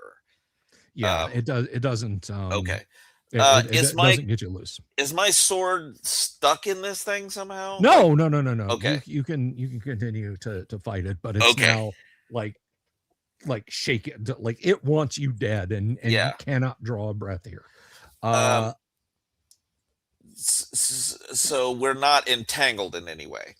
Like I can move freely. Yes, you can move your hands and arms and such. Okay. You can't speak, but yeah.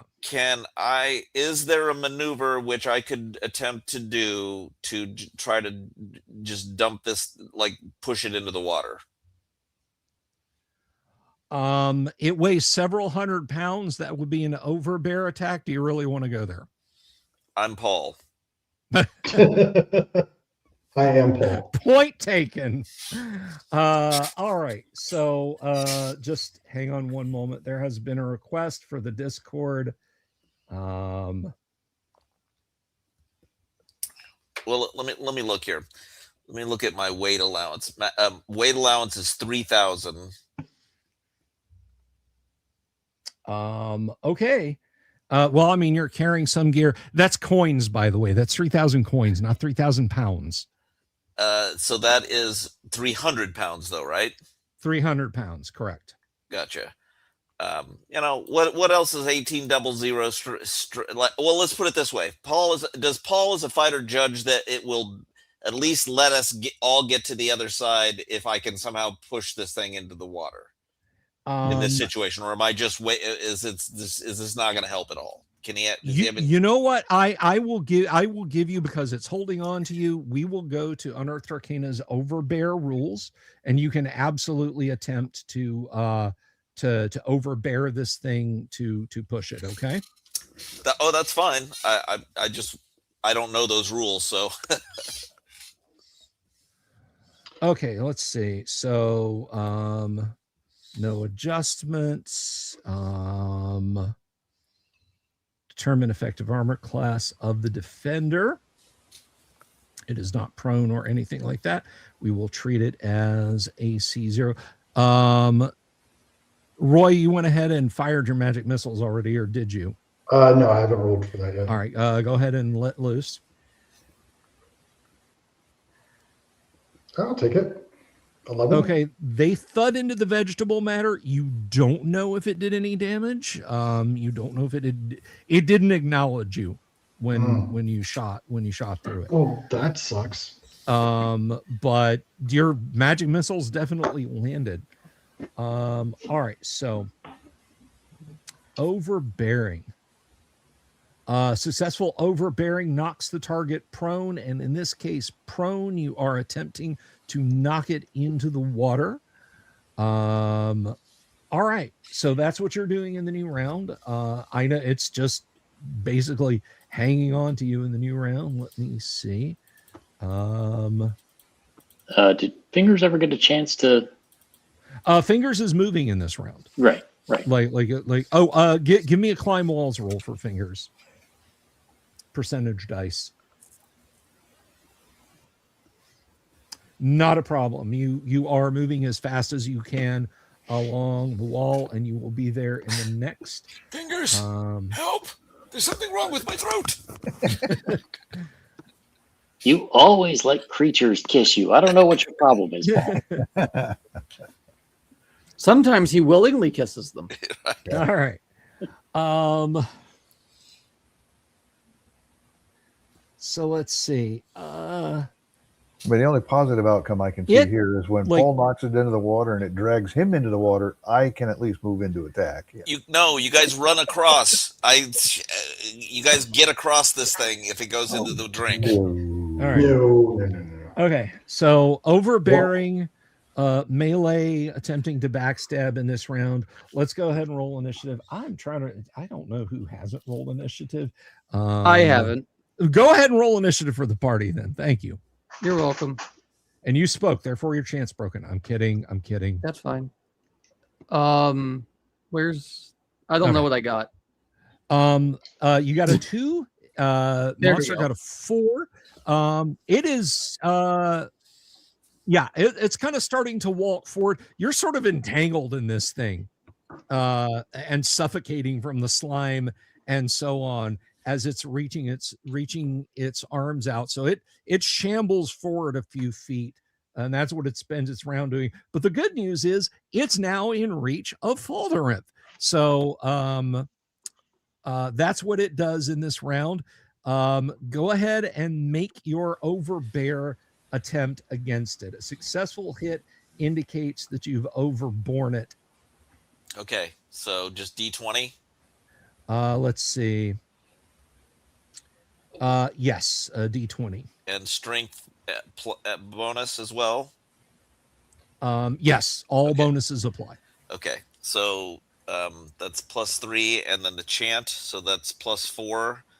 So this +4. All right, you throw your body weight, you jam your shoulder into this thing, and you go down underneath it, splashing into the water. It is thrashing. You are close enough that you can hear the as it is currently trying to stand again. Its back is now exposed to you, Yang, and it is prone. So you are going to get your backstab bonus +2 plus any other bonuses. All right. Well, he's going to do his dual short sword and dagger.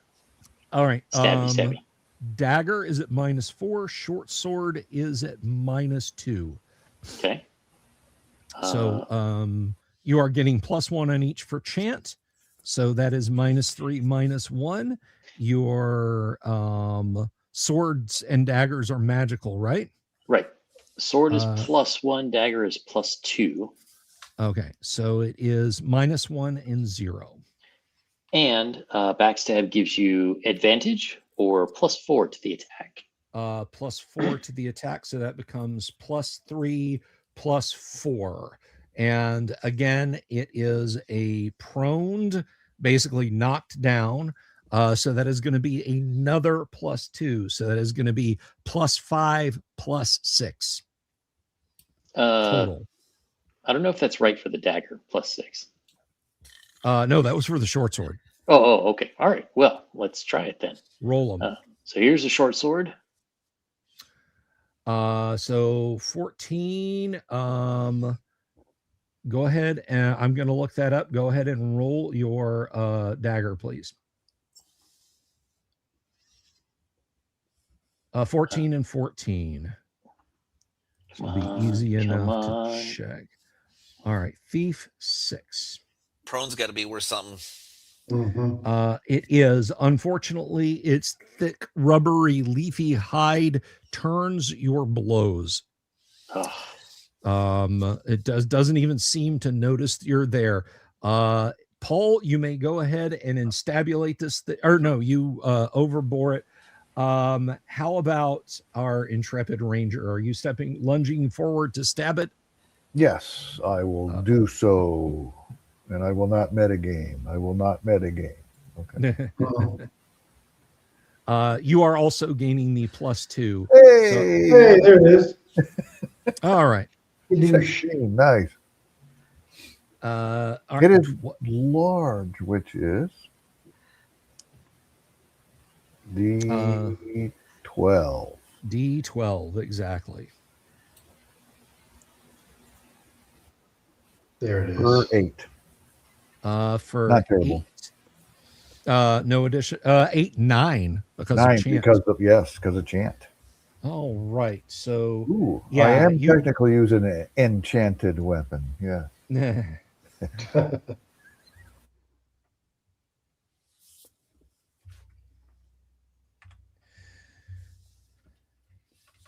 Okay. Let's see. I'm going to say with it knocked prone and Crinit having already attempted to wait it, she is just going to risk it. She thrashes through the water knowing she's going to get leeches on her and attempts to stab the thing as well. Let's see, 12 plus chant, 13. Her blade is not magical, but she does get a slight bonus, so that is 14, 15. She is fighter the 5th, I believe. Same table, 5 and 6. Oh, yeah, it thrashes a little bit when it takes that blow and just turns her blade aside. And she is grimacing and grunting because she is clearly, like you guys can see, when she raises her arms up to strike at it again, she's already got a couple of leeches like on her hands and that sort of thing. So are we in the second round right now? Yes, we're in the second round. What are you going to hit it with? If anything. I'm kind of curious if Paul's going to try and struggle to get away from this thing, or if I should try and. We got 16 strength. Which is I already told you idiots to run across. He did. He went, run! Yes, I understand. We couldn't hear him because he was all muffled. Yeah, it sounded like attack it and save his life. So I'm going to do magic missiles again, even though it didn't. All right, go ahead and roll them. That's what I can do because I don't want to catch it on fire. Use lightning. There's water. I feel like this is. I mean, use lightning. Do it. Really? All right, I'll trust you. No. I'll trust you, he said to the DM. Yes. That's magic missile. I rolled 6. Oh my god. All right, 6. Are you serious? And each one of those gets another plus, I should point out, because of chant. Okay. So then you add 3 to my last. Yes, so 11, that 14. Is 9. You cast again, plap, plap, plap, plap, as your missiles sort of splatter into it. You're not sure if it did any damage or not. All right. So it's got Paul kind of wrapped up in its vines, and this is kind of disturbing because you guys hear this sort of schlop sort of sound, and now its glowing blue-green eyes and its weird sort of root-like face are on this side, and it is stretching its arms out to attack its tormentors. So that sucks. Indeed it do. The only people in range are Crinit and Faldarinth. So what about Fingers? And Fingers. But Fingers is invisible. Fingers technically did know. Well, an attack breaks invisibility, but then all you have to do is sheath your sword. So I'm guessing, are you going to continue to fight it or just go invisible in this round? Does it take a whole round to go invisible? Or did he? No, it's just. Well, stupid.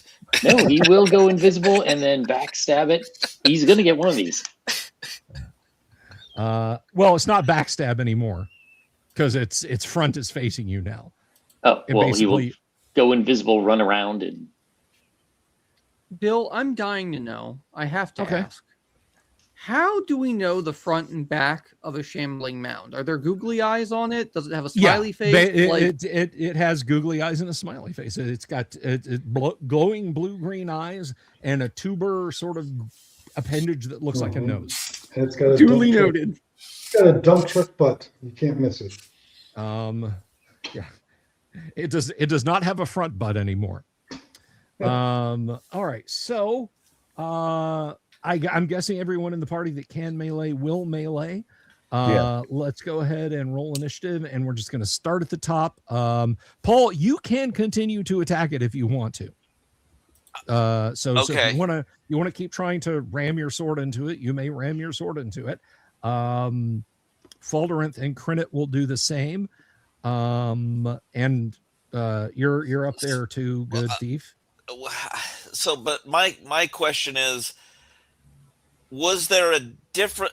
Could he tell a difference between his attack on this thing versus a lot of the other attacks? Does he feel like he actually did some damage in comparison to those attacks now that he's gotten to see everybody attack? You're not seeing anything. You have stinging lake water in your eyes. You know that there's a great weight on you and that every attempt to draw breath is futile. Okay. So yeah, that's what you know right now. So okay. Roll initiative for me, please. All right. Damien said, is the shambling mound Marvel's the man thing? Yes, it is Marvel's the man thing. Like many things from early D&D, somebody saw a Marvel comic and said, that's cool, let's put it in our adventure game we're coming up with. So all right, a 3, but not a 3, I should point out. No. I once again did the thing, and remembering that I can hit reveal. So it is initiative tied. All things going first. Let's start with, you know what? I'm going to start with Crinit. She brings her flatchet down. With bonuses once again. It's thick rubbery hide turns it. It's over to you for Faldorinth, please. No, that is going to miss. There's my there's guy. Faldorinth right there. I knew he was in here somewhere. Paul, go ahead and People do not sword deserve it. to live. Well, the good part is you'll get to roll up your illusionist now. With your bonuses, that will hit. Yeah, sure. I like to roll dice. Let's roll dice. Terrific strength. This plus 7, so 11. Right, so it's 11. All right. Once again, you chop at its vegetable mass. I like rolling dice. All right. Maybe I should be using my hatchet and not my longsword. Okay, and last but not least, Yang, go ahead and stab it. Are you going to attack it twice? Gonna try. All right, and it is prone. It is prone, so you are getting +2, but you're not getting +4 for the backstab anymore. All right. Well, here is the short sword. That Nice. absolutely hits. Nice. Okay, so, well, I guess that's just 1d8 then. Are you going to dagger it also? Yes. All right, go ahead. I mean, you did hit with the short sword. All right, so 12, that becomes 8, but then the dagger is what plus? 2. All right, so that becomes 10. Chant becomes 11. Prone becomes 12, 13. No other bonuses are in effect, so that one will miss. But the short sword will do a D8 plus 2. All right. So this thing, like, you snapped a bunch of vines in it and cut it and hacked it. It is not looking great. Did we already have Crinit attack? Did I ask when he Yeah, to roll Crinit? It hasn't attacked yet. It hasn't attacked. Roy hasn't All right. attacked it either this round. All right, Roy, go ahead and do whatever it is you're going to do. Okay, I'm adding my +3 or +1 for a missile on top of All right. my regular damage, so you don't have to add anything. All right, 13. a splattering of missiles slams into it. It does not go down. It does not relent. It is going to attack. Let's see. It is going to attack Crinit and Faldorinth. Actually, it is going to attack Faldorinth and Fingers. So purple is Faldorinth, black is Fingers. You are both struck. So Keeping with the theme, purple is Falderenth, black is Fingers. Falderenth takes, let's see, I got to do the chant. Falderenth takes 14, that is 8 points of damage to Fingers. -1 for the chant? -1 for the chant. You're right. So 13 and 7. 13 and 7. Ouch. But you are not being dragged into its mass like your dear friend. His gullet is full. Yeah. Okay. You're still thrashing around, still trying to get it before you pass out. We are in the 4th round since it hit you. I'm guessing we're all going to keep up with this. Yes. All right. I'm switching to dagger because I'm out of magic missiles. A bold move to be sure. You will have to wade into the water to get it, but you may. I will beg you to reconsider your life choices because your life will be very short if you do that. I know. I want to help my friends though. All right. I'm sorry. I'm not saying I'm going to do this, but could Paul run? No. Okay. You're Okay, pretty okay. much He can run wrapped up in an angry person-shaped thicket. So Bill. Yes. If we've established this thing has a face, can it be blinded? Yes. Yes, you can cast light into its eyes if that's what you wish to do. I'm going to cast continual light. I'll stop You're chanting. gonna cast, that's fine. I think is chant one of those that has like a resonance to it, or does it just stop? It ends I believe it ends the round I stop. So like it'll continue throughout this round. It'll carry through this round. That's fine. Let's go ahead and roll initiative now. And I think we come back around to Dave. Roll initiative for us, D6, please. Alrighty. 5. Mine is 1. All right. Once again, it is lashing out at the last 2 things that injured it. Purple once again is Falderenth. Black once again is Fingers. The 8 will miss. The 12 will hit. Fingers, you will suffer. You will suffer greatly for our Morrowind fans out there. 6 points of damage. Okay. All right, that is what it does in the round. Let's go ahead and get our party attacks. I'm going to roll for Crinit real quick. She is doing her best to chop at it. She absolutely misses it in all of its thrashings.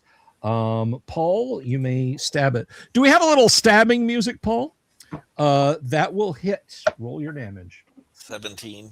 17. Wow. All right. Yeah. You push your blade further into this thing and sort of wiggle it back and forth more than you have before. All right. And it definitely, like, you can feel stuff loosening.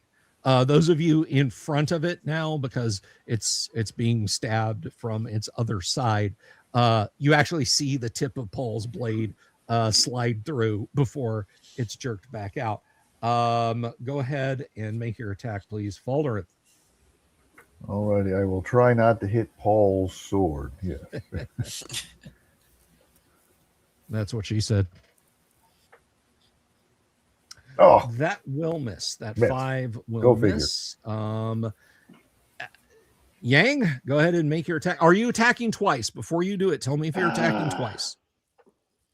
I'm going to say yes, but I do have a question. If this thing is prone, that would mean it should be face down, which means he should be able to get a backstab, right? It's face up. I told you it morphed, so it can see you guys, which is why it's been able to punch you twice. So it is supine now, not prone. Yes. Precisely. Okay. All right. But you are still. I went to college. He's a thief. You are still getting a bonus for it being knocked down. Okay. So he will do 2.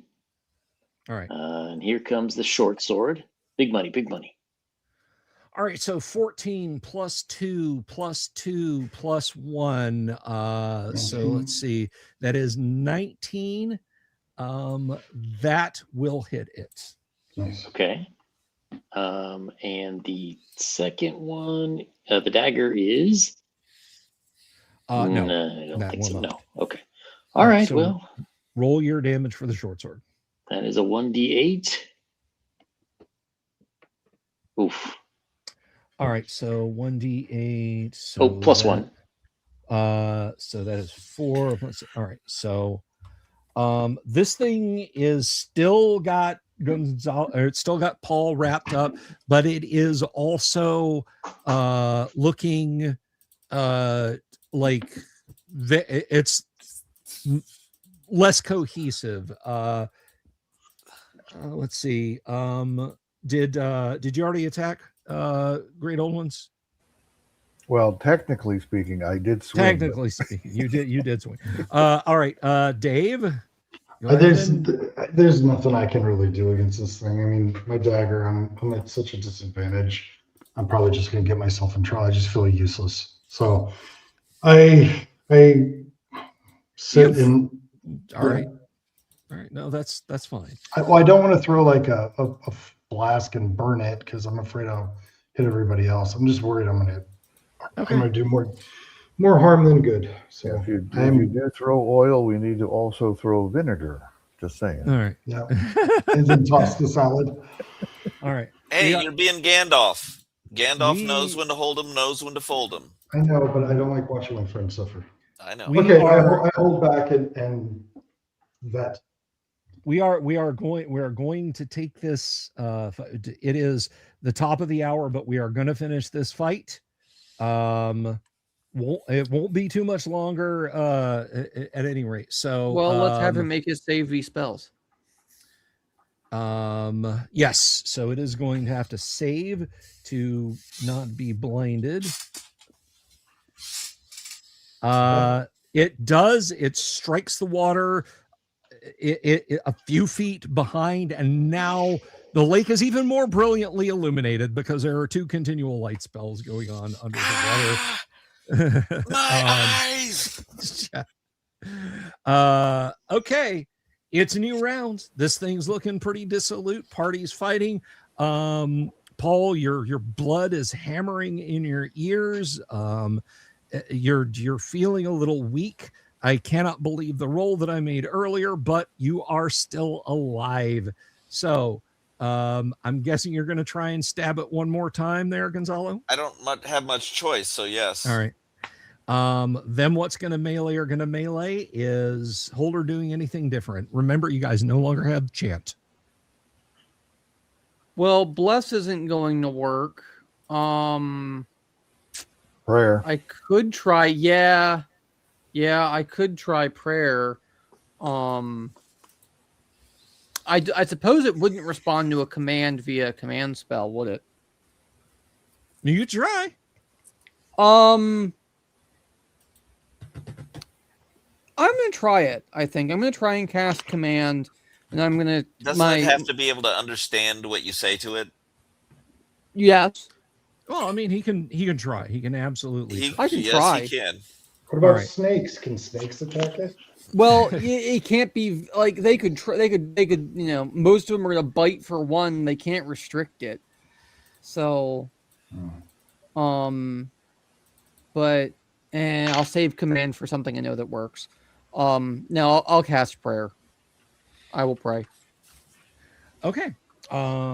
Let's go ahead then, and I think our next initiative is Great Old Ones, D6, please. All righty. The party goes first. I rolled a 1. I saw a bunch of dice fly in. I don't know who was rolling, but it doesn't matter. I rolled a 1. Blue and green one. Yeah. All right, Gonzalo, go ahead and make your tag. So all right, that's 7, and what is your bonus to hit?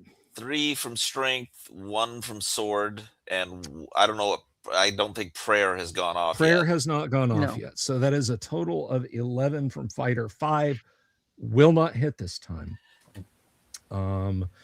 Crinit tries once again to ply her blade and misses. Oh, damn it. It's no pressure. It's on it's on you there, Falderanth. Go ahead. All righty. Oh. Nope. Nope, that will miss. Yang, how about it, man? You got this. All I right. know you do. You don't got this. Okay. All right. Okay. Well, You're running up with this dagger, but it's not going to do anything. Well, I mean, Dave, you can make the attack, man. I'm just doing PvP pants on the side. Going, oh my god! I can't do anything. Okay. All right. It is lashing out once again at the two things that hurt it. Purple once again is going to be our intrepid fighter, or our intrepid ranger, and black is going to be against our thief. So here we go. That is a hit and a miss. So unfortunately, Yang, this is going to hurt you a lot more than it's going to hurt me. 11 points damage. Ooh. Pow. Wow. Okay. All right. Okay. Combat's getting kind of exciting. It's a new round. Paul, you can hear your ancestors calling you. You can hear your ancestors calling you. Any different spells from anyone at all? Prayer's going off. I don't know. Right, prayer's going off. It's not really a damn thing I can do. I mean, I can try and cast command and just see if it works. I don't think it's going to work, man. I don't think it's going to work either, but like, what the hell else am I going to do? I'm not going to attack it. I'm not stupid. Okay. Hey. Then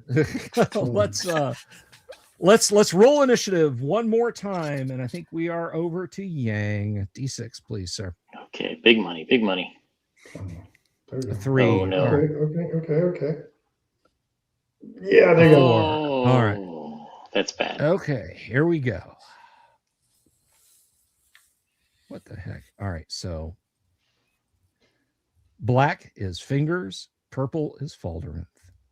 This could be the end of Fingers. It is not. Oh, thank Falderanth God. is struck. Falderanth takes 7 points of damage. Is Falderanth okay? Party counterattacks. I cast Spit. I am still okay. Yes. All right. There we go. That is a hit. Gonzalo, roll your damage. Woo, 19. mama. All right. With the last bit of strength you have left in your body, you wedge your shoulder against the soft ground beneath you, water filling your nose and your mouth. Your heart's not even beating anymore. You can hear the chorus of your ancestors singing you home with literally the final iota of will you have. You drive your sword forward, whether it's to hand it to your father's father or whether it's to slay the thing that's killing you, not even you're sure. And then finally, air, the most delicious of all things you have ever tasted, floods in your lungs as you push your way free of the weedy, leafy mass, coughing and spitting the taste of blood and bile in your mouth as your friends stand there astonished as you flop back onto the little shelf that runs on the right-hand side of the Grotto of Terror. Yay! Can I change the target of my command spell to Paul? Yes. What here? One word command.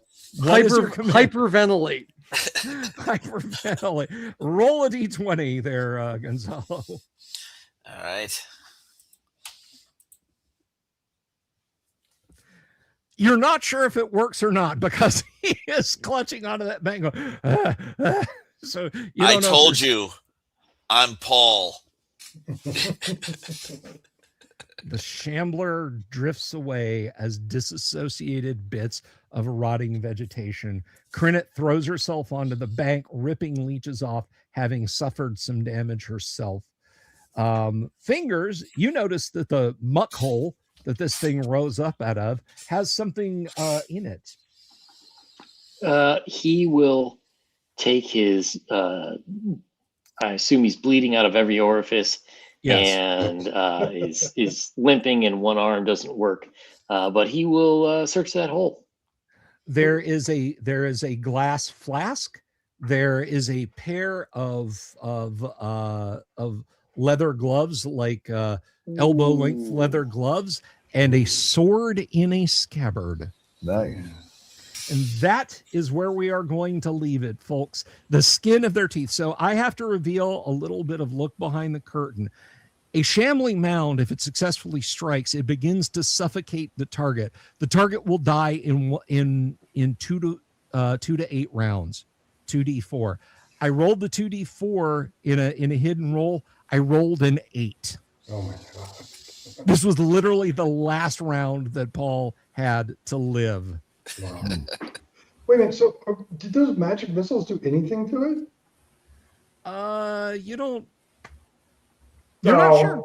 You're not sure. It's hard to tell. All right. All right. So, catching your breath, lying there. Just be glad you didn't use the lightning bolt. That's all I'm going to say. No, I mean, obviously, water and one of my buddies is being held on to it. I don't think that would be a good idea. it's as much about what you shouldn't do as what you can do if playing a magic user, and you made the right choice there, I think. Well, clearly, I usually play a fighter. Is that true? Yeah, I'm always the tank. I just hit shit. Oh, gotcha. So I'm like, I go first, I hold up shield, and I slash. It is fun. Yes. Let me tell you, you should try having 1800 strength, because this shit is thoroughly good. Dude, it's awesome. All right. Well, I want to thank all of my players for an absolutely fantastic showing tonight. Great game, everybody. Thank you, Brad. Thank you, Ricky, and TK, and thank you, Gonzalo, for the supers. I do greatly appreciate it. Thank you to everyone out there in my audience for tuning in. 136 of you beautiful people tuned in tonight. That was 98 over on X and 35. I don't math well. I don't know if that's 136. 35 of you guys watching over on YouTube. That does my heart good. If you like this, guys, we do this every week. Skin of the teeth, edge of the seat. Absolutely fantastic AD&D fun. Don't miss it. Subscribe. Go watch all the back episodes, and I will let these kids towel off back in the green room. Dave, we'll see you around. Everybody, we'll see you around. Tomorrow is kind of up in the air for me. I've got a lot going on, but you will get 3 shorts and some content from me tomorrow. But tonight, to escort you out to your cars and make sure that you get your coats at the coat and hat check, is an owl bear. Peace. Good night. Love you all. Have you seen my owl bear?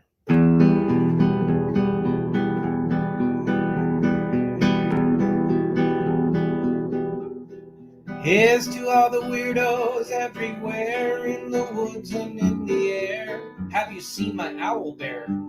Should I shave off all my hair? Bobs are all around, some live in tunnels underground. Some are fat, some are rich, some are sleeping in a ditch.